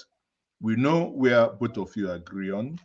However, there is still the big elephant in the room. I don't know if Tony is coming back now. The question is, if we look at what Tony has alluded to, the question that I wanted to ask him is, yes, it is good for Nigerians to go somewhere, the ethnic nationalities to go and articulate their grievances. It is good for us to say we are demanding for no election to be held. The big elephant in the room remains. How are these going to be enforced? And that's where I needed you. If you can do this in 2 minutes, then we can go back to Olawale, please, in 2 minutes. How are these points, these 5 points you have raised, how are we going to push them to reality? I sent you and the moderator the communique from the NCEF, the National Christian Elders Forum, the group that has General Danjuma, General Lepot, and all of those who were Christians in that episode in which Gowon led all the others to go and kill off over 5 million people by his own account, by Gowon's own account. Those people who participated in that mayhem, they are now on the side. Okay, you know what? I think since the internet kind of pushed him out, Mr. Olawale, can you come in here, please? So sorry, okay. I might be disappointed at this kind of moderation. I think that we have not allowed Nigerians to really hold on, Mr. Tony. Have the opportunity to be educated on some of the critical issues. We cannot do shy dish or speak as if we are children. It's a power struggle. It's not something that you just voice. How are you going to facilitate it? Who convinces it? Is it him or his organization? There's a government, de facto government in place, either you like it or not. There's a constitution in place, either you like it or not. This sort of idealism and then playing to gallery will not take anybody anywhere. You proceed from what exists to the unknown. And I think that the process is clear. It's not by whipping sentiment or whatever. We want this thing done because these are the benefits. That is what we need to know. What are the significance of a new constitutional arrangement or a new constitution? Both are the same. We are writing a new constitution to create a new constitutional arrangement. Hello? We can hear you, sir. Go ahead. Yeah, we can hear you, sir. Yeah. We are creating a new constitutional arrangement. In essence, we are writing a new constitution. You write a new constitution, you create constitutional, you will have to codify the document. But there must be who facilitates, who convenes. What is the convening authority? Is it the ethnic nationality that will just pick themselves somewhere? No. You can't do that. That is not possible. So what you need to do is to encourage or engage government to say we need to do this. And we can do it with what exists. So that they don't say it's unconstitutional. Exactly all what the point. He has proposed, all what he has proposed will just be dismissed and say it's unconstitutional. Nina, blah, blah, blah. From where to where? There are courts, there is a legislature, there is executive. You have to engage them. You engage them and say, look, this thing is doable, to allow the people to give unto themselves a new constitution. And in giving themselves a new constitution, they will have to work out a new constitutional arrangement that seems to be democratic. And that's what we are saying. What we are saying is that the people must be allowed through a referendum or constituent assembly to give unto themselves. It's not to say that some people will sit down somewhere. Nobody will allow that, because you do not control that force. You are not in power. You are not in government. Why do we need to do all this jingoism?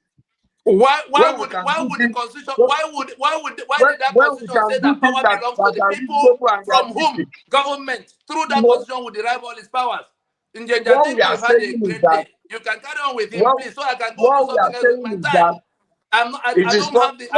We can't be debating about something that is in black and white. So please. I told them I don't want to have this. We have no time to spend on this type of inanities. We have something that is clear. The constitution itself says sovereignty belongs to the people of Nigeria. Have you identified the people to now get them to do the process? How do we proceed? Are you going to initiate the process? How is that your business? How is that your business if you do not want to examine what we put on? We put something on the table. Nobody will. We put something on the table. Let us do what they can go ahead with whatever they're doing in the National Assembly. We carry on with what we are doing. Realistic, not idealism. Carry on with what we are doing. Can you see what I mean now? Extremism. All right. Thank you, gentlemen. Thank you, gentlemen. Mr. Veteran, Mr. Lawale, can please hold on. Mr. Tony, I'm going to highlight something. Two things first. Sorry. Thank you. First, what Tony said, I think the most people addressing, most people think by now you made your case. What step in the implementation stage come next tomorrow? Today or tomorrow. Then the other thing I want to highlight is this. I prepared this. You will be more familiar with this, Mr. Tony. It says, I'm going to put a question to you. It says the clean hands and the pure heart. You know the clean hands doctrine in law says represent honest moral behavior. So, Mr. Tony, this is my question, okay? I don't think any of us here disagree that, we all agree that we need a new constitution. That's wrong. That's wrong. That's wrong. Or even a new constitutional arrangement. Both are the same. Okay. There's no what difference. Do we need? Mr. Lawale, a new constitutional arrangement will be codified in a constitution. Mr. Lawale, please. We will get there. Mr. Tony. Yes. If we don't need a new constitution, Or maybe I'm not phrasing it right. What do we need? We need new constitutional arrangements, because that is the one that Which will So how do we will go about? allow the owners of the sovereignty to discuss Okay, whether they want to be in okay, union. Mr. Tony, how Njenje, do we go let about me tell you where the implementing problem this? is. Let me tell you Yeah. where it's not a problem of semantics. It's a real problem that has caused the I law. agree with you. Listen, Mr. So Tony, it is Mr. Tony, those operating respectfully, Nigeria, Mr. Tony, currently, they Mr. do not Tony, want to deal with the owners of the sovereignty. They've hijacked their sovereignty. Mr. Tony, with due Yes, respect, we spoke yes. privately, and we agree that there is a problem. We are not here to play. In our private conversation, I tell you how serious the matter is. To me, I usually don't put on tie and suit. I had to put on tie and suit today to have this discussion. But honestly speaking, but there is an issue at hand, and we need. I mean, first and foremost, yes, myself and Njenje Media, we're based in UK, but we come home. I come home every time, so I You know are what. you are not here tonight, and there are people who are going to wake up tomorrow morning in the morgue. I understand. Listen, and we don't have forever to deal with that. That is exactly. You see, you've hit the nail on the head, Mr. Olale. One second, Mr. Olale, Mr. Tony, you've hit the nail on the head. We don't have forever to wait to fix this thing. So how do we go about how do we kickstart this thing now? Because it's down to the people. If those who are in the problem, listen, if those who are in the problem, if those who have this problem to solve, if they would do what the NCEF has done, they engaged us quietly for like a month, and they called a larger meeting to say, everybody come, let us examine what we all have, inviting only those who have concrete propositions, start to end, what needs to be done.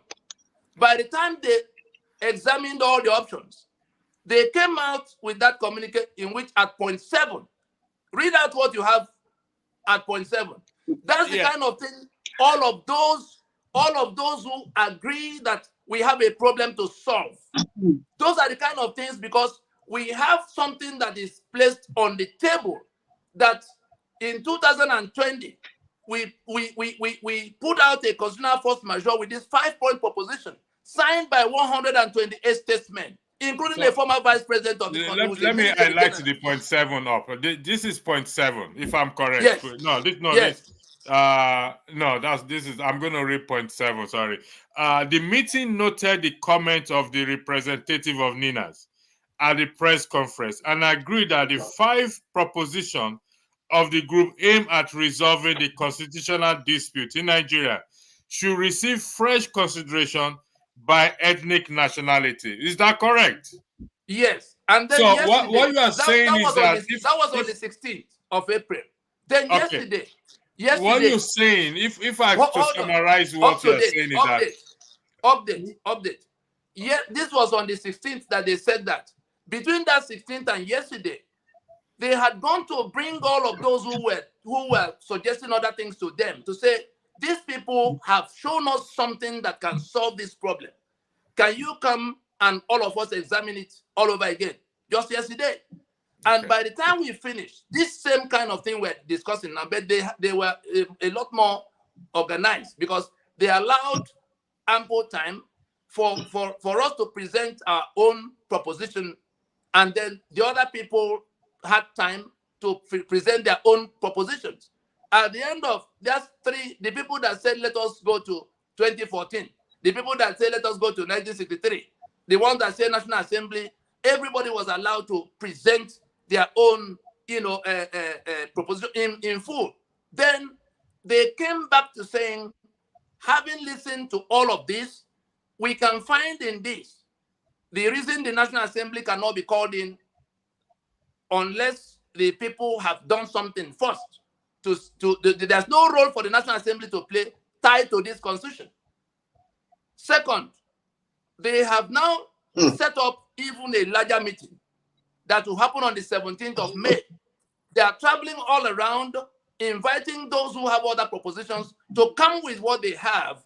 That's the kind of thing we expect that those who want to interrogate, because if you ask people to come with what can be done in May of 2024, that does not depend on people who are going to say no, then it is a convergence of, you have to find a pathway, something you can interrogate to say, if all of us, will press for this within our rights, because that right to self-determination, that sovereignty that belongs to the people is already settled. So you can't, what has happened now is that Nigeria has hijacked the Nigeria of unitarism that has killed the federation we had before, has hijacked the sovereignties of the constituent components, and they are refusing to discuss with the owners of those sovereignties. And that is what is at issue now. In falling back to 2014, they want to go back to 2014 conference. That 2014 conference came as a result of our interactions with President Jonathan. At the time, Ijaw people had to call him into the discussion. That the agitation that have cost them so much blood seems to have an answer in this. He debated with them for a while. Eventually, we had to be called in because they were telling him what they had seen that would solve the problem. And then we trashed it out, and President Jonathan had the discipline, unlike what most people are doing today. A sitting president had the discipline to sit down and examine documents that took him quite some time. And he saw enough in it to set up a committee of those who will go to interrogate it further, because he's not a lawyer. And when they came back to him with what they came to the same conclusions as him, and then it became the basis of announcing that Okoro Omu committee. But by the time he was going towards that, the people who wanted to evade this discussion with the owners of the sovereignty again changed the modalities. The secretary to government at the time, Patriots, working with some elements in the dark background, they changed the modalities. And then we who were supposed to be the first in the arena said, no, we won't come to this charade because it will not solve the problem. Because in the terms of reference to that conference, they said that whatever be the decision of that conference will be integrated into the existing constitution. Again, the conference itself decided on the first decision they took on the floor of the conference was that they will not visit the foundation. It was them that said they will not. Jonathan convinced them to go to the foundation. We are going to... This is can I be allowed to conclude what I'm saying so that we can see where we miss the way? The reason we are not going to touch... There are two processes. Can we take a 2-minute break? If the next time I'm invited to come to my matter, I say I won't come, it will be because of this nonsense going on now. Gentlemen, please. Gentlemen, let's apply decorum here, please. Let's apply decorum here, please. Convening authority. Who will be the convening authority? Let's apply decorum. No, hold on here. Electricity, hold on. Yeah, go ahead. Mr. Lawale asked a question that I've been pushing to. Mr. Tony Nadi. Yes. Now, he asked a question, who will be, in all the 5 steps that you have listed, noting that the government, whichever government, whether this one or next one or whatever, lacks the legitimacy, right? Because of the 1999 constitution with which they operate. Mr. Lawale then is asking, who would then convene and work through all these you have outlined? How is the work plan going to look like? Our contention, our quarrel is not with who is in government or how they emerge in government. That has never been. Even in 2007, when we went to court to say that the constitution was a fraud, he misreported. I was the one that filed that suit. I'm the one that can report on where it is. The Attorney General of Nigeria joined issues with us in court, and he admitted our claim. The judge found us unable to. Who is going to?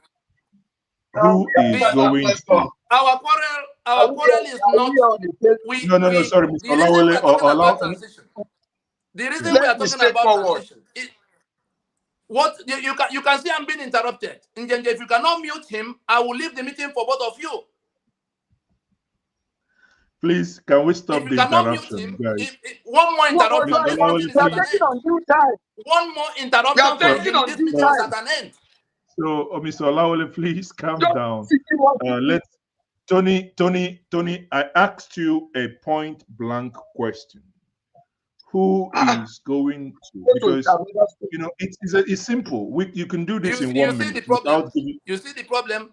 The question. The reason I asked you to read our 5-point proposition, which is with you there, it is with you there, It's not so that you about can me take it reading from it, what you have Tony. there. Tony, I have engaged you for so many years. I know the point you're raising. Now we have Nigerians. Oh, hold on. We have Nigerians. The reason it is the government. Our quarrel is not with the government of the day. If Jonathan had done this at the time we first before they disrupted, but he didn't. What he was He conveying. didn't, and he It failed. is the government of the day. Hold on, I've even said it up to 3 times in this meeting. It is the government of the day that will make that announcement. That's why we sent you what you can see. Now, exactly. It is the government of the day because no. That's why we said transition so that they can remain in place like Frederick de Klerk remained in place. The question. Let me ask you a question. Yes. Sorry, Mr. Lawal, hold on. You have answered the question. Hold on now. Tony, you have answered the question. The government of the day is going to do that. The announcement in item 5. The announcement for the commencement, right? They are not. No. We say commitment. Hold on. They are not. When they announce, you jump. No. From the point of that announcement, let me read the 5 points out. This is why it was important from the first time. Let me read the 5 points to present what we are proposing. Just to put this in No. Andrew, hold on. Tony, you have to understand that Ninas and yourself does not have you and your group does not have, you do not have the ultimate what you're doing. You're putting we have only made a proposition. Hold on. Likewise, we have only made a proposition. Exactly. We have only made a proposition. If those who the sovereignty belongs to the people who are talking. The sovereignty belongs to those who can leave this union today. The sovereignty belongs to those who can leave this union today.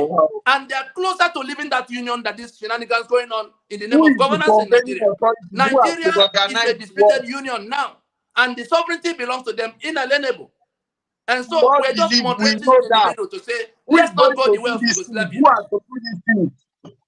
Who are going to do these things? How are they going to be done? The reason I sound the way I'm sounding. The reason I sound the way I'm sounding is that we place the answers. Hold on. We place the answers on the table since 2020. If they are not willing, if they're not going to look. Another story. Oh, yeah. Guys. The meetings with them. The sovereignty belongs to those who can leave the union. If a majority are fed up in the affairs of their company, they can gather under a mango tree and dissolve that company. You may think you have an army, but that army is made up of Yoruba, Ijo, Ogoni, Igbo, everybody, middle belt. So that army you are going to rely on to go and beat down everybody. I tell you, the guns in their hand will be pointed at their commanders. If the only thing that the people want is a resolution of a matter that is choking them to death, and you sit in Abuja and say it cannot be discussed. Babangida actually said that if anybody raises this issue, wear his uniform and go back to battlefield. Tony, okay, sorry, please, calm down. Tony, hold on. Please, moderator, just allow me 5 minutes to take this issue up so that we can put it in perspective. Tony, yes, Mr. Lawale, hold on. Mr. Lawale, veteran chair, I will bring you in. Hold on now. I will bring you in now. Let me, please now. You are the one causing trouble. You're the one causing trouble. Hold on now, veteran chair. Let me come. See here. Electricity. I mean, I would have left you to this. but on a serious note here, I wanted to see, my thing here is when I go back to the notes I made in terms of accepting the constitutional, that there is constitutional grievances, accepting that, or rather accepting to decommission the entity, accepting that there ought not to be no, or rather, when we get to 3.3, which is no more election, then the fourth point, which is the commit to 2 stages, which is, which is listed out, then the formal announcement, which Tony agreed that the formal announcement will be made by the government. My question is, if the government decides, the government of the day, decide not to engage in any of these processes, what mechanism does Ninas have to make that to happen? And that's where I wanted him to. Sadly, that he's logged off. For us to get back to what Mr. Olawole said before, which is very, very key, advocacy and pressure. Oh, Tony is back. Bring him in. Tony, I want you to listen to this. The challenge is, if I tell you to give me 2 minutes answer, it's in fact, I'm not going to be able to extract that from you. Now, my question before your telephone yanked you off is, if I look at the 5 points that you've listed, right, from A, B, 1, 2, 3, 4, number 4 has two legs, then coming to the final one, which is the formal announcement of all the agreements. And you said that these agreements will be done by the government of the day. It doesn't matter the day. No, right? no, not the agreement, the announcement. The announcement, yes, now. The agreement. Because when you agree on anything, it's the government of the day that will make the announcement, isn't it? Hold on, so that you don't, you've jumped no, something. Hold on here. Now, please. Let's make this thing short. The question is, you've already left. You've already left what we said. I said the announcement. The announcement. If we want to solve this problem on the 15th of March, on the 15th of May, if we want to solve this problem now on the 15th of May, whoever is presiding over Nigeria now, or whoever he mandates, can go to make an announcement that we now acknowledge the problem. We will solve this problem. Now the question then to you is, there will be a two-stage procedure. There will be a two-stage procedure. Will go and do this. No, hold on here. I have brought us to that point. If we now say, now hold on, Mr. Olawole. The question then to you, Tony, is in 2 minutes. Mr. Olawole here said that, because when I asked him, how is it? Hold on now. Hold on, please. Let me ask my question by myself. Let me do this thing myself. Now, Mr. Olawole said during his own presentation that I asked him, the eminent Nigerians, which is the Patriots, that comprised the late Mr. The late Nwabeze and Faya Bibanjo and Co, right? Yes. That's how are they going to enforce their own idea? He said, and he made it very clear, through advocacy and through pressure. That's on one plank. The 5 points that you have listed, if the government ignores all the entreaties you've been making since the last 24 years or 23 years, as the case may be, why has the National Assembly say they're going to write a new constitution? No, hold on now. If they ignore that, they are not in any position to. But if they do, and they've been doing, if they do, go ahead. How are you going to enforce that? That is the question. Problem is that we have had this constitution since 1999. By the time we went to court in 2007, many people did not even know there was a problem. But we had come to the point where we had called a meeting of the owners and we had an outcome, for which reason we went to court to say there's this illegitimacy we must resolve before we proceed. Of course, not too many people woke up until things came to where they said they would do ungovernable in 2011. That was when many people came to say, has it come to where nobody else can be president? Then the sitting president, under the pressure coming from his own people who have seen their salvation in what we are doing, sat down and, so we have made progress to the point where, did you hear the National Assembly say they were going to write a new constitution for us in 24 months? Did you hear them say so? Was it out of the milk of human kindness or the pressure that has come to them where they are? But even if that is what National Assembly, even if that is what National Assembly is saying, it still does not validate your point, because you say they do not. I'm saying they you are talking about how do we enforce. No, you are talking about they how lack do we the get power. them to. Therefore, No, that not was as a your result. question. Your question is, how do we get to what if they don't listen? And I'm telling you that the owners of the sovereignty are in every position to take their sovereignty and work. It is this constitution that took their sovereignty, took their economic assets, took the right to carry arms.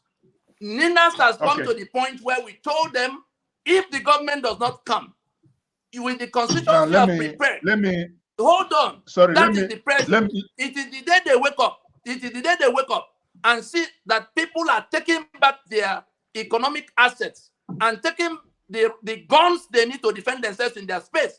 It is this constitution. I am the lawyer that can tell you. I know what it is. I know where the lines are. Okay. The question of gun. The question of gun.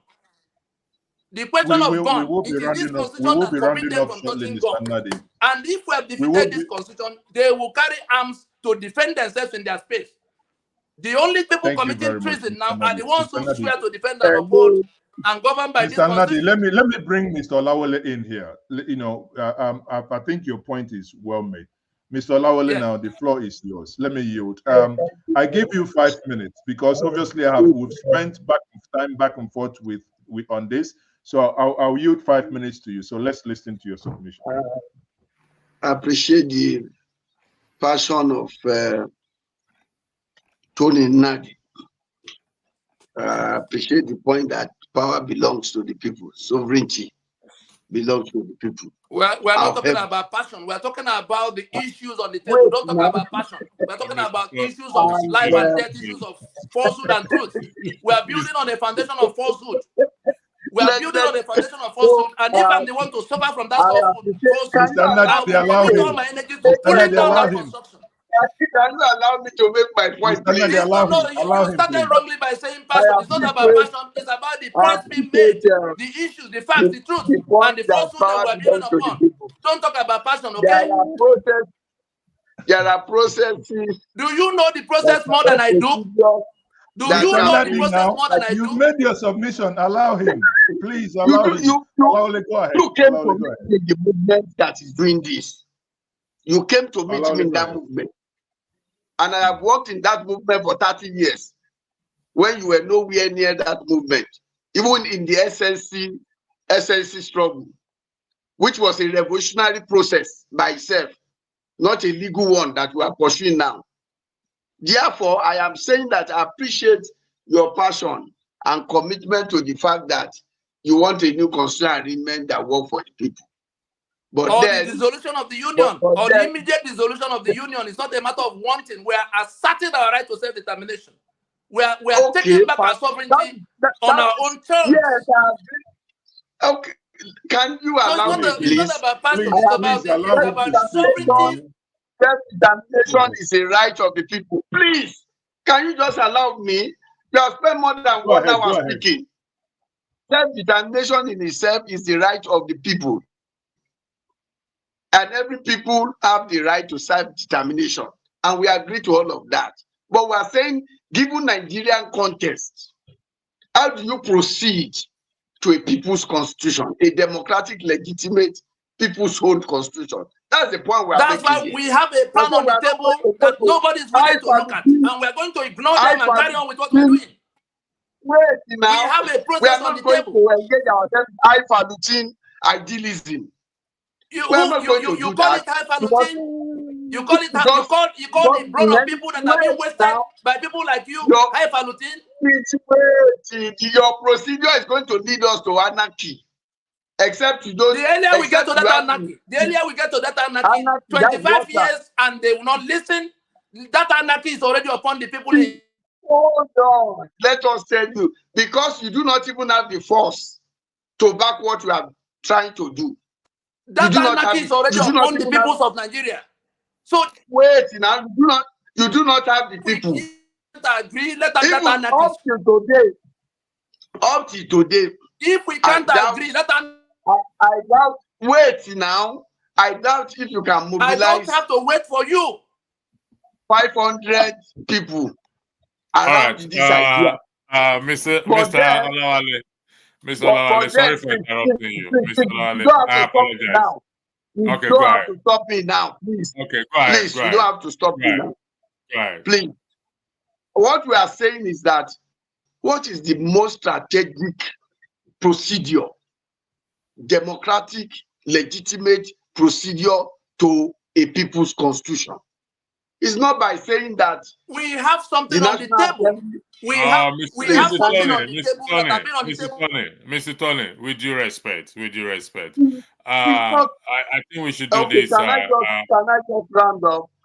Okay, go Whatever ahead. we have been proposing is still not even appreciated by the mass of the people. And the mass of the people you see in 2023 went to election because they know their leaders.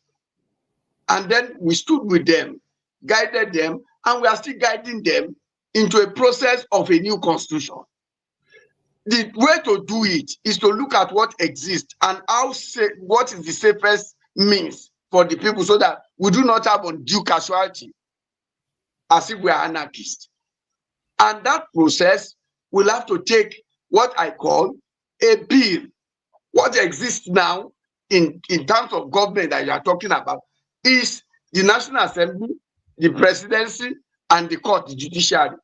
A bill, either through executive powers of the president or through the legislative power of that, must come to the National Assembly to say, look, we need to have a provision in your constitution that will give room for the people themselves to give unto themselves a constitution that is legitimate and democratic. And that process can only be achieved through a constituent assembly or constitutional conference and referendum. Any other thing is either through a revolution or a coup. So I don't know what is proposing, what strategy. Is it a coup or a revolution? Yes, it could be a revolution, where a group of people like NAS come and take one dress. But we are now talking political and legal procedure. And we are saying that what exists now is the 1999 Constitution that can be replaced. And the way to replace the 1999 peacefully is to propose a bill. And that bill will go to the state legislature as provided by even the 1999 Constitution, come back and then amend Section 8 and Section 9 to allow the Nigerian people to give unto themselves a constitution that is owned by them, that is legitimate, that is democratically agreed. That is the way to proceed. It's not to say some people will sit somewhere and the rest. No, there must be a constituent assembly, and the constituent assembly will have nationalities, the ethnic nationality, and even other interest groups will be allowed to join in fashioning a new constitution. And that constitution must be voted for by the citizen, every citizen under universal adoption. Mr. Olawale, any other thing we amount to anarchy. Mr. Olawale, who is going to constitute the constituent assembly that you've just referred to? The constituent assembly will be constituted by whatever is prescribed in the new provision in the constitution.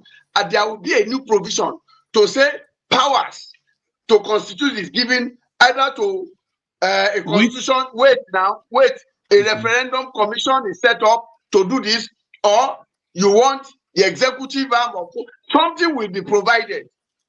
A mechanism will be provided to say in that new provision to say this is the procedure of doing it, and it will have been thought through, not through some jingoism of we will do this. No, if you do that, it's either you are leading the people to anarchy and casualty. Okay.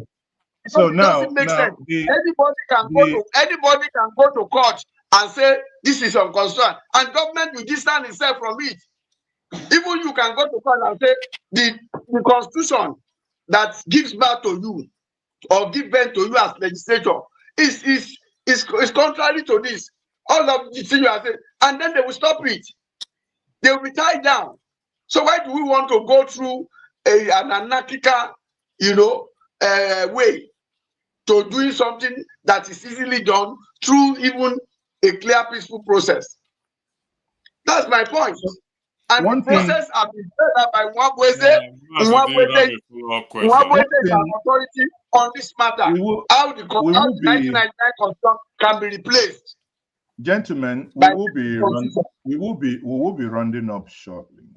But there is something that is very clear. From listening to both of you, one thing that is clear in my mind now is that the need, whether the nomenclature we choose, whether we'll call it a new constitution or, by Olawale, or what Mr. Tony Nadi will say, the new constitutional arrangement. But one thing is very clear. The nomenclature, in my view, I'm not a lawyer, but at least in the street parlance, we will say constitution still there inside.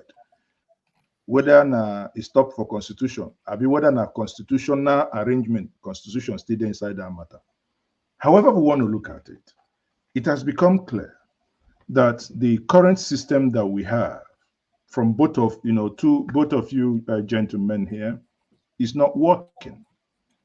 Now, there is no need to beat ourselves, because one is saying we can actually work in tandem or in pari passu with the current holders of power, that there is nothing, as long as you're not bringing in coup or you're not grabbing power through coup, there is absolutely nothing you can virtually do without getting government involved one way or the other, right? Or even coercing them or ensuring that there is pressure. On the other hand, our good brother is saying we have sat down, that's Tony Nadi here, looked at it, mapped out a 5-point mechanism in order to restructure, in order to grab or get us to a place where we have this new constitutional arrangement.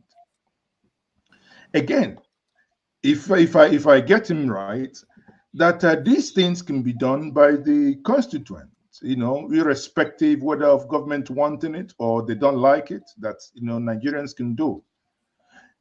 In the middle of it is, however we want to take this, it means the Nigerian people, from whom the elected officials derive their sovereignty and their power, derive their powers, are the key issues here. So however we want, dislike one another, it means that we must find a way to go back and to continuously speak to the people, irrespective of which prescription we come with, because it means the people are the deciding factor. The people will decide which side they want to go, whether they are going to pander through the government owned, or through saying, okay, the people must do it. It's still about the people. So in this, I will say, before I yield, that gentlemen, it has been an engaging and eye-opening conversation with two of you. I would yield for each of you maximum 3 to 5 minutes to give us your closing remark. And on that note, I yield electricity. I do not know if you have anything further to say before. Thank you, Mr. Tony. Thank you, Veteran Lawale. Before you take your 3 minutes and before you go, Mr. Tony, I want to ask you your 5-point this thing. It's how we push it to the people. It's all about the people. I'm asking if you will commit to coming back here. Both of you will not be here at the same time, because I can see that it doesn't go well, but individually, the follow-up to this broadcast. So I will bring I'll bring you back here in respect to the 5 points, and I will sell these 5 points to the people. We all want the same thing. That's just the truth of the matter. We want a country. No, we don't. That's a lie. I withdraw that statement. My apologies. I withdraw that statement. They want a master servant union that sits on my sovereignty and is at liberty to kill me. That's what they want. Okay. Well, do you agree to come back? I mean, I will reach out to you personally and just have you alone here, and also Mr. Awale Veteran also in the subsequent broadcast. I think it's I'm not sure if he's hearing me. Come back again as a follow-up to this broadcast. I will have you back individually, so that, because we have to sell this message to the people, whether irrespective, regardless, because power belongs to them. I mean, I went to vote. I don't know, Mazi, where you are. I went to vote today in the United Kingdom, just across the road. It took me less than 5 minutes to walk into the polling and cast my vote, and I came out. And when I came out, a flashback to 2023 election, flashback. So, wow. I mean, this past election, flashback. I say, wow. When are we going to come to this point that we can have election like this, even referendum? We definitely need a referendum, without a shadow of doubt, and we need that referendum commission, whoever is going to, so that these issues can be addressed. So I'll yield the floor to Mazi. Said 3 minutes each. He's the one moderating the last submission for both of you. So I yield the floor back. Thank you very much. Sorry, before I go, you guys, please, gentlemen, respectfully, Mr. Tony, are you committing to coming back on your own? Mr. Veteran, are you committing or coming back on this platform on your own, please? We'll continue to engage our people. We'll continue to engage our people on this discussion. But I will then stipulate what we have to, so that we can have a discussion that will make sense. No problem. The documents were placed before the global community that has gone to the UN Security Council, upon which some entities have acted, entities that could get Nigeria into distress, had acted on it. You saw us in 2021 at the UN General Assembly, where Buhari had to rent foreigners to pretend to be Nigerians. And so that proposition will be placed in your hands, and we will then discuss it along the lines of the propositions in a manner that the listeners can make a clear sense of what we are proposing, other than this mumbo jumbo that happened today by your own preference. I did tell you we had something. This is work of 25 years uninterrupted, involving Tony, nationality. we will get there. It's then you called have dialogue. People who hop in and out and come at their own time to come and waste everybody's time, to come and waste our time. That's what we have done today. We'll come back. But on the terms, it's called dialogue. A streamlined discussion. No, it's called dialogue. It's not waste of time. It's called dialogue. If I'm going to win you over, you can see how the dialogue. You can see how the dialogue has gone. In my opinion, very logical to us. We say we have not made a constitution, and people are recommending what the National Assembly will stand on that constitution to do for you as a starting point. Referendum Commission and all kinds of, some kind of reverse logic thoughts. All right. Like I said, I'll bring both of you back. Who have education, but they have no critical thinking to offer to these problems of society. And they are dancing all over the place, talking trash. Okay, thank you. I'm not talking about Puni. I'm talking about all of those who do not want to examine the options available to them. And the country is burning. People are being killed in large numbers. Hello. Thank you, Mr. Wale. Mr. Wale, Mr. Tony said he's not referring to you, please. So there should be no punch back, please. Thank you. Go ahead. The floor is yours. We started this process before people like you got involved. We started this process. You see the kind of nonsense that shouldn't happen. Gentlemen, the convenance of 1989. We started this process in 1989 under the National Consultative Forum led by Alawu Akabashon. And then we demanded for the Sovereign National Conference. And that is what has taken us through to this point. Over time, we have come to master the issues and the processes. In constitution making, the procedure is more important than the content. The procedure of making a constitution, the processes are far important than the content of it.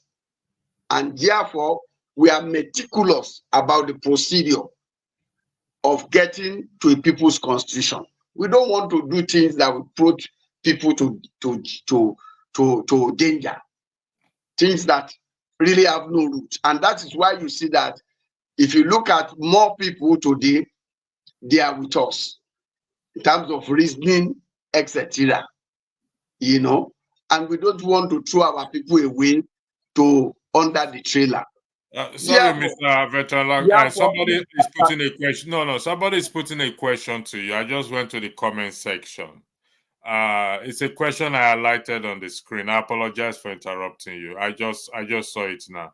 They say, at Veteran, can you enlighten us on the practical step the Patriots have taken so far? What should we expect? Are there things that Nigerians can do in the meantime? This same individual addressed a question to Mr. Tony as well too. So this question is to you. Again, I apologize. Can I just take that? Well, the Patriots started by building consensus among the elite and the political class. And that was what, you know, the high point of the March 18 National Constitutional Dialogue on the future of Nigeria. That's the first thing, build consensus, renew it to see whether we are still on the right track, to check from political leaders, leaders of thought, traditional rulers, civil society leaders, labor leaders.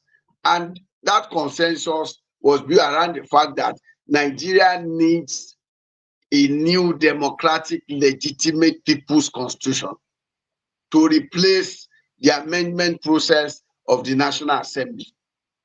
Because what the National Assembly has done so far, or the country has done so far, is to continue to amend a constitution that is Decree 24 of 1999. And that is no longer acceptable to us. So Patriot has done that. Patriot flowing from the resolution of that colloquium or national dialogue will be engaging the National Assembly formally and will be engaging the presidency. A delegation is expected to be to visit both organs to discuss the outcome of that and to encourage government to take up the process. And they can drive it if they are the existential condition of the country, the objective situation in the country of this humongous death we witness, kidnapping, insecurity, etc. Government will also see that will require that we do something about our constitution. And so we are going to engage government. That's what the next step. But however, we cannot do things that people will think is either these people are mad or they do not know what they are doing. At the level, at that highest level, they will not want to do things that they will say, these are small boys or these are charlatans. And therefore, you engage what you have now. And I thank God that even him, he has said that the government of the day will be to announce. Now, let's engage that government properly, even with his own constitution. Say, look, your constitution allows you to amend this, and therefore, we can make provision for the people to operate. And that is the way to go, sensibly, peacefully, in a logical manner, rather than say that there are some people who are owners. Who made who owners? Who selected those people? People will ask you questions that will raise you legitimacy. Who are you?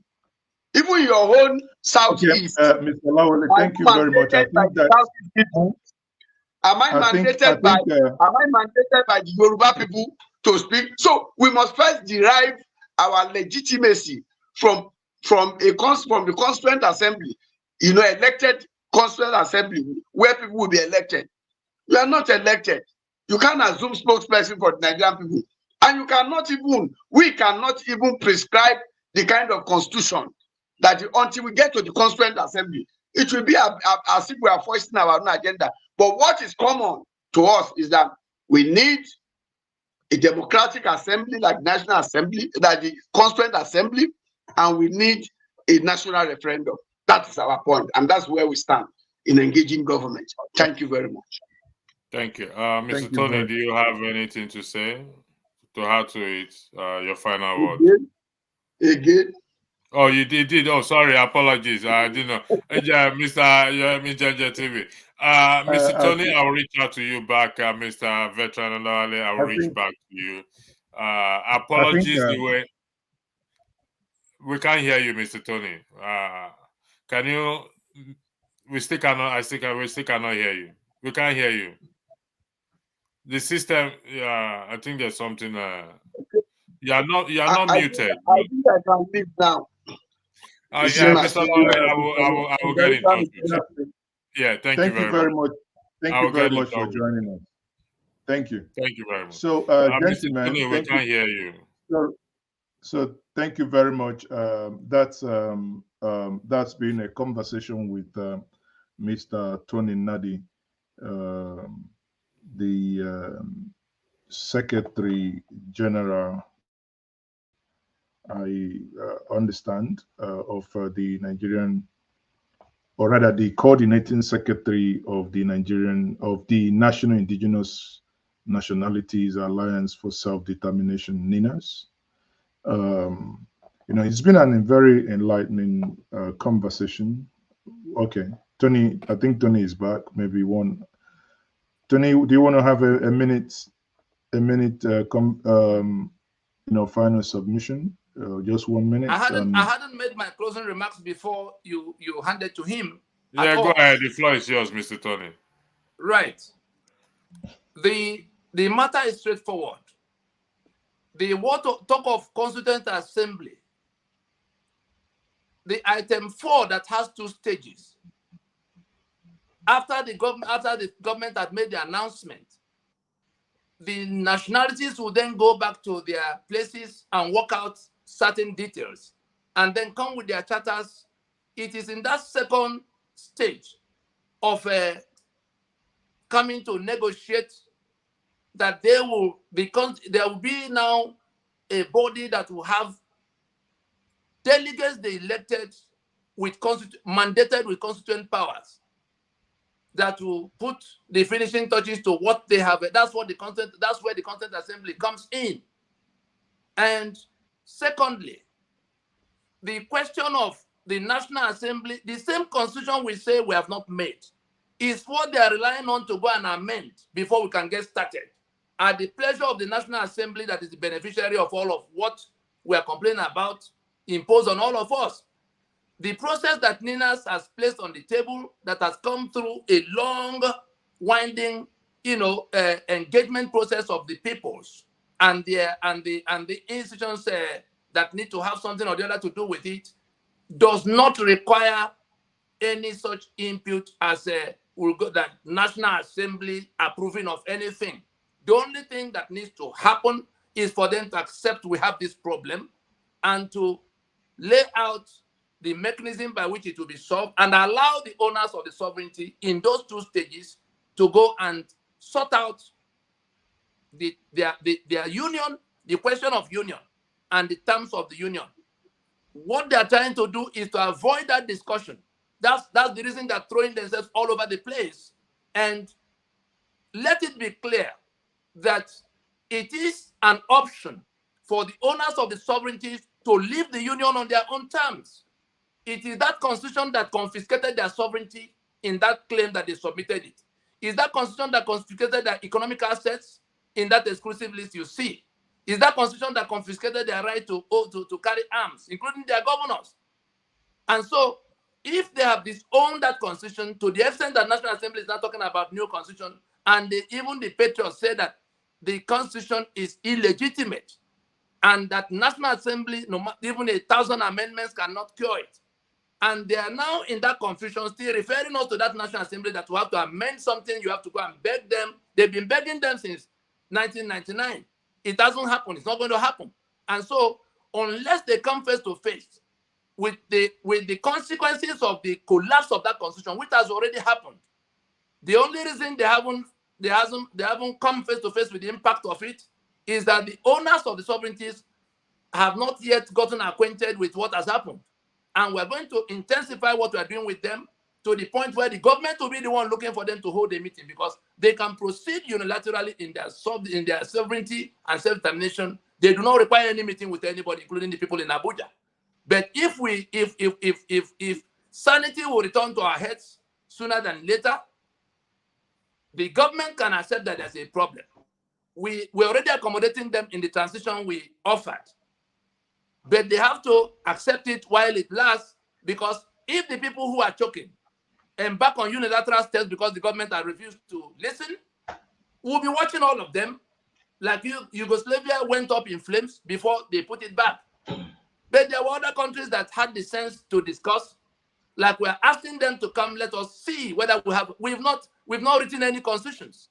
We're only saying, let us accept what the problem is. Let us, outline the step-by-step of how we can do it. It won't take 6 months if we listen to ourselves. But if we sit on our high horse to say we are now the owners of all of you and we can beat you up, we do not need any meeting with them. Benjamin Okalo and the rest that are talking trash in Abuja, they are illiterate on the subject matter, and we have exhausted all of the patience in talking to them. For this is the 10th assembly. We dealt with all of the assemblies from 1999. There was a time we had to go there to sit down quietly with them so that it's not an altercation in the public space. We've sat down with all the presidents of Nigeria since 1999. But there are people who think that because they can confuse the masses, that they can go to another election and go to another election, swearing to defend and uphold the constitution that killed the people, that impoverished the people. And they're hoping that it will remain like that and people continue to obey them and do what they say. It's not going to remain like that. Sorry, Mr. Tony, can I ask you a question? Sorry, Mr. Yes.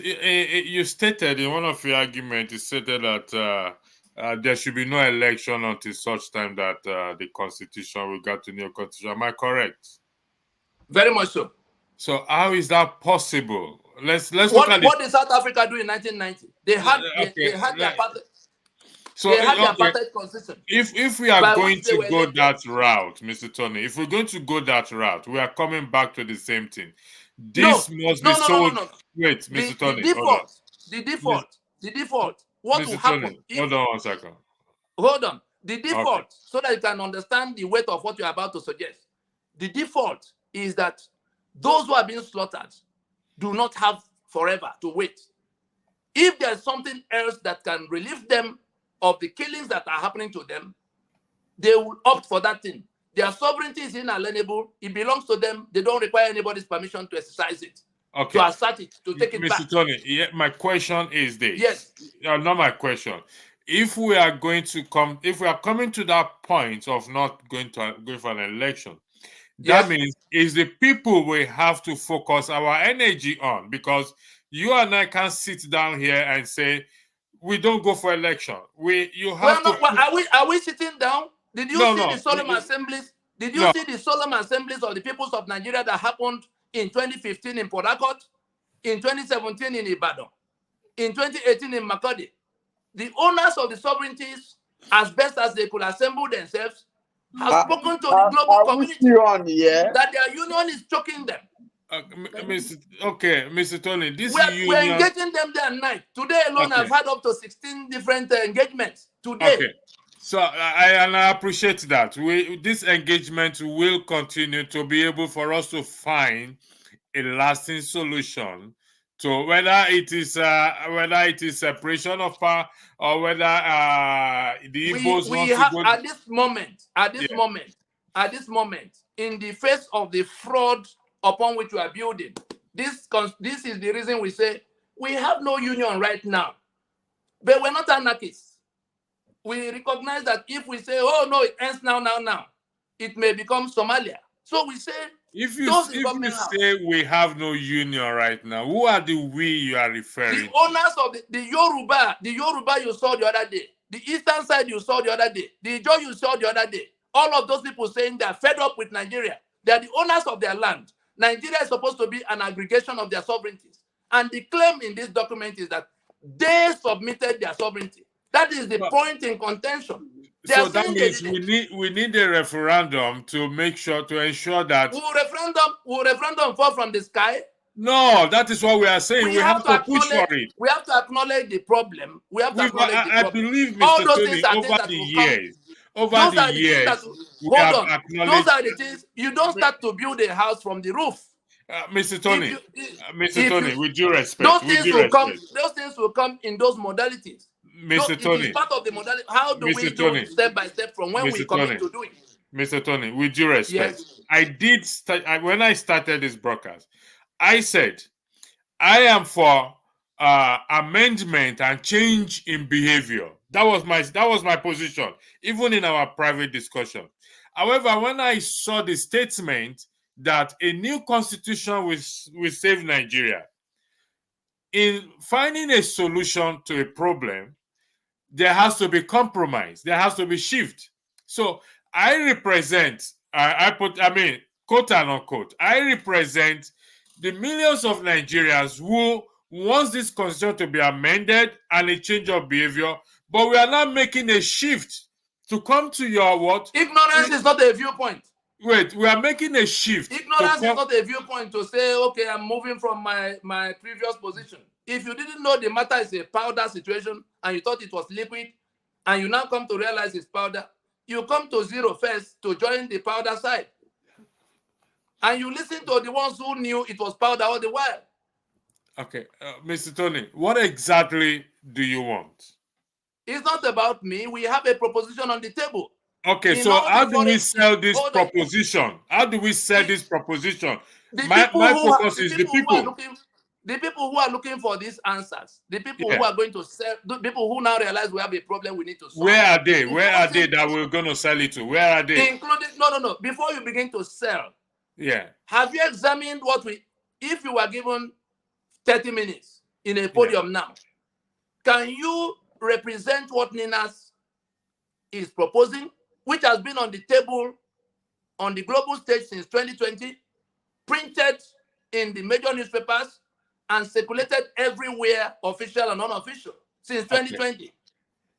If you cannot do that, it means there's a gap. You need to examine it.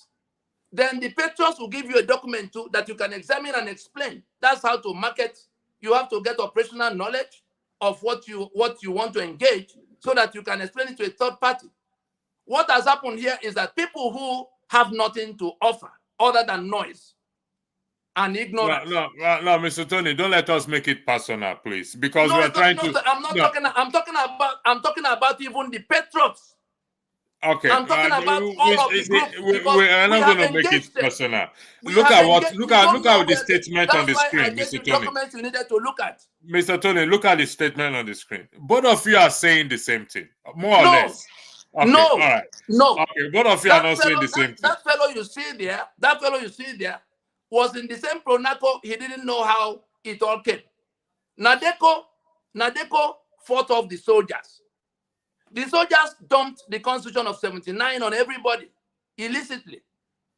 The same conveners of Nadeko now convened a meeting of the owners of Nigeria, the nationalities. That was what became Pronaco. That was the point at which he came. He didn't know where the conveners of Nadeko, how they came to say, okay, let us leave government. I was the one in the middle of it because we engaged Obasanjo. I did engage Obasanjo for almost 5 years. From 1999, I attended his inauguration in 1999 on account of our involvement in how they managed that transition.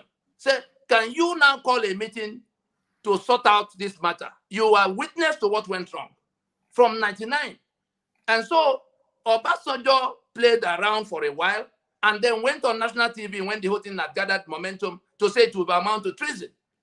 We ignored him and beckoned at all the people who are committed to come in, and they came. When he saw the people that had gathered, he realized it wasn't the kind of people he would begin to, because you are now going to arrest Enohoro, and arrest Ojukwu, and arrest all kinds of other people, Soyinka that returned from California, arrest Buhari.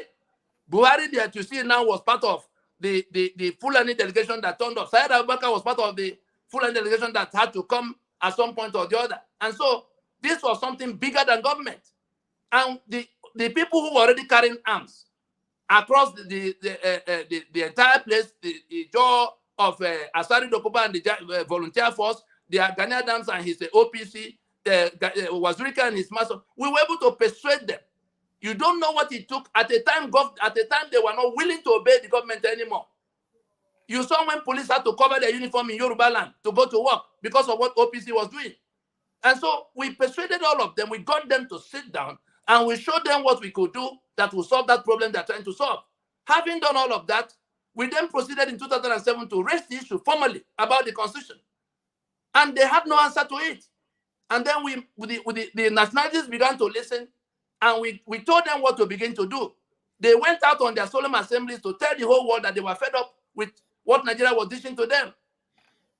Step by step to where we have now a package that can take this matter from start to finish in a matter of months.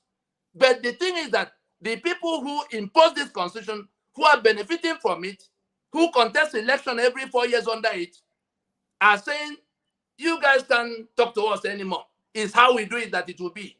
We then told them that they are ignorant on the question of the sovereignty, which was what Nwabweze was wrong about, and made a U-turn in 2013 to say sovereignty belongs to the. It was wrong for us to do it the way we did it, and so it was in that intensive engagement with the system that the one who guided them had to turn around his position, and then we thought we were moving in one direction, only for them to regroup again.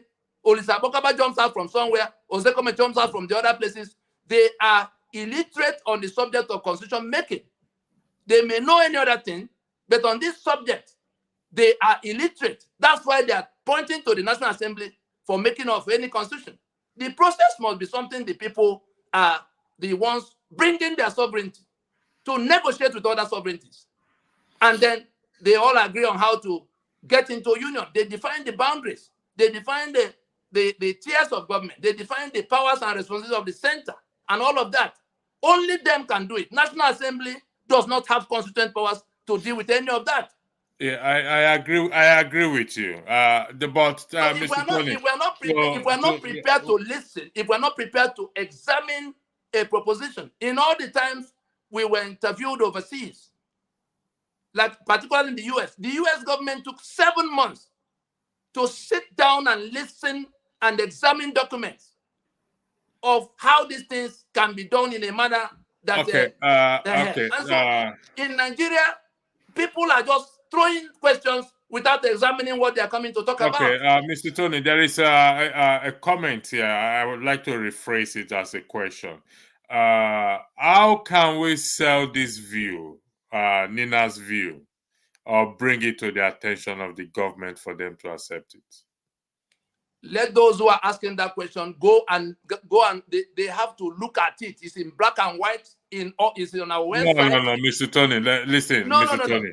We want the government. How can you go to tell government what you can't explain, assuming that you get a call this night? No, I mean you. When I say we, I'm referring to you, Ninas, not me. We have it. We have reduced it to the most digestible form, such that those who are looking for answers to the Nigeria that is collapsing from all sides can examine it and either agree with it or bring something better than it. It's only a proposition, but it is detailed. It connects with the problem. It connects with the people. It connects with the constitution we have. It connects with the procedures, including the National Assembly and the president and the governors, the existing governance structures. It connects with everything to say, this is where you are. This is where you will be in that period of sorting out this thing. We have an example in South Africa. that they came to where they had to do away with the apartheid constitution that had ruined their society. And the government only said, we will do so. Then they continued the day-to-day governance, and CODESA went in to work out the details among the sovereignties. When they finished, they took it to referendum and went to election. They didn't kill themselves all over, but they listened to themselves and took a middle ground of the mechanism for doing it. And they went into doing it. The problem here is that the people we're talking to believe that they have become stronger and that they have guns. But we have something bigger than gun. This constitution is gone. This constitution is dead. The sovereignties hijacked by it are back in the hands of the owners. And it includes the right to armed self-defense. Because there's no Nigeria. The only reason we are still talking to people in government is on account of the transition that we have offered them. If they waste that opportunity, they will wake up to having to pursue after the constituent components that will take unilateral actions. You may think it's not possible, but they didn't believe that they will come to this situation they are now. Mr. Tony, there's a question on the screen for you there. Tony, can you work with Biafra and Afenifere to achieve your proposal? What is the meaning of Biafra? It's a question from the audience. That question is illiterate and ignorant. I don't know what Biafra is. Okay. Afenifere, the head of Afenifere was signatory to the force majeure that has this 5-point proposition. The head of PANDEF, the head of Ohaneze, Nyanwodo was Ohaneze president. The head of Middle Belt Forum and the head of the four of them, their sitting heads were part of the 128 signatories to the proposition we have on the table. With a whole number of retired generals. Sorry, Mr. Tony. For those of you in the comment section, if you have questions for Mr. Tony, please kindly put your question out there. I'll show you another question, Mr. Tony. So, in all you're saying now, Mr. Tony, it still boils down to the government agreeing to this. Is that correct? They don't. They have a choice to accept this procedure that accommodates them. We also have, while we have spent all this time trying to persuade them, we have also been working on what will happen if they don't come. The sovereignties, we're talking about lands and peoples. The sovereignties belong to the people, the constituent components, not the states, not the geopolitical zones. Yoruba land has a beginning and it has an end. So the Yoruba people, as I speak with you, they have their constitution in place that they will ratify by some procedure if the meeting is not holding. Some of them are even saying they don't want to have any meeting with anybody anymore. You saw them in Ibadan the other day. In the eastern side, the same thing. The constitutions that will aggregate their lands into a cohesive formation to federate. Urobo land begins somewhere. Ijo land ends somewhere. Ogoni land is no. Igbo land is not in dispute. We have, across these many years, sat down with them, brought them together. They went out in a solemn assembly to adopt the map that delineate them in the manner they can federate outside the view of all other people. Those are the kind of things we have done over these years. In the Middle Belt, the Tiv, the Jokun, the Idoma, we've gone round all of them and we got them sitting down, working out the documents for what will be their constitution. Nigeria is occupying their space. Nigeria is killing them and confiscating their economic assets. Nigeria is alleging that they were the ones who submitted their lands into the union. We are organizing them within the right they have to self-determination, within their right to their sovereignties. And we have brought a process to it to accommodate those who happen to be in government house at this time. Let me highlight what made me laugh. It probably will make you laugh as well too. Why he laugh? Someone said Mr. Tony has been on this matter since he was 13 years old, and he wonder why DSS has never picked you up for consistent. Well, his ignorance. No, Mr. Tony. His ignorance can speak. We have the DSS. Hold on. It's That's been jovial, Mrs. ignorance. Tony. Because that's part of the propaganda they throw around, that there must be some arrangement. The DSS and the government and the army and the police and all of those people that accuse them of things and shoot them, they draw all their power. They are all institutions created by this constitution. And so we who have defeated this instrument are here telling them that they are committing treason against us when they hang on to a document we knew nothing about as basis of union and basis of the powers they exercise. That's the problem. They dare not come to ask us anything about what we are doing. They dare not. They are the ones committing treason. They are the ones committing an offense for which we could levy any kind of punishment we decide if they refuse to listen. According to Gladys Oyibo, she said, our people in diaspora are keenly watching issues unfolding in our country. Please, what is the way forward in our beloved country? Kidnapping and killing of innocent people have become... Nigeria is not... the Nigeria they are talking about died in 1966. The carcass was hijacked by Murtala Mohammed and the military wing of the caliphate. It is the carcass of that Nigeria he or she thinks, if it's a Gladys, these days we don't know which one they choose to be. The carcass of that Federation of Nigeria is the unitary Nigeria masquerading as Nigeria now. That Nigeria defined by this constitution is not my project. It's not the project of all of those who are rejecting it now, and they are in a majority. So the first thing is to acknowledge the truth that they have abandoned the federation we agreed to have with them. They have hijacked our own sovereignty and are imposing themselves on us at gunpoint. But they put our signature on the instrument by which they are doing that. And we are insisting that we either discuss the matter now or we disperse within our rights to take back our sovereignties on our own terms. Thank you, Mr. Tony. Yeah, thank you for your time.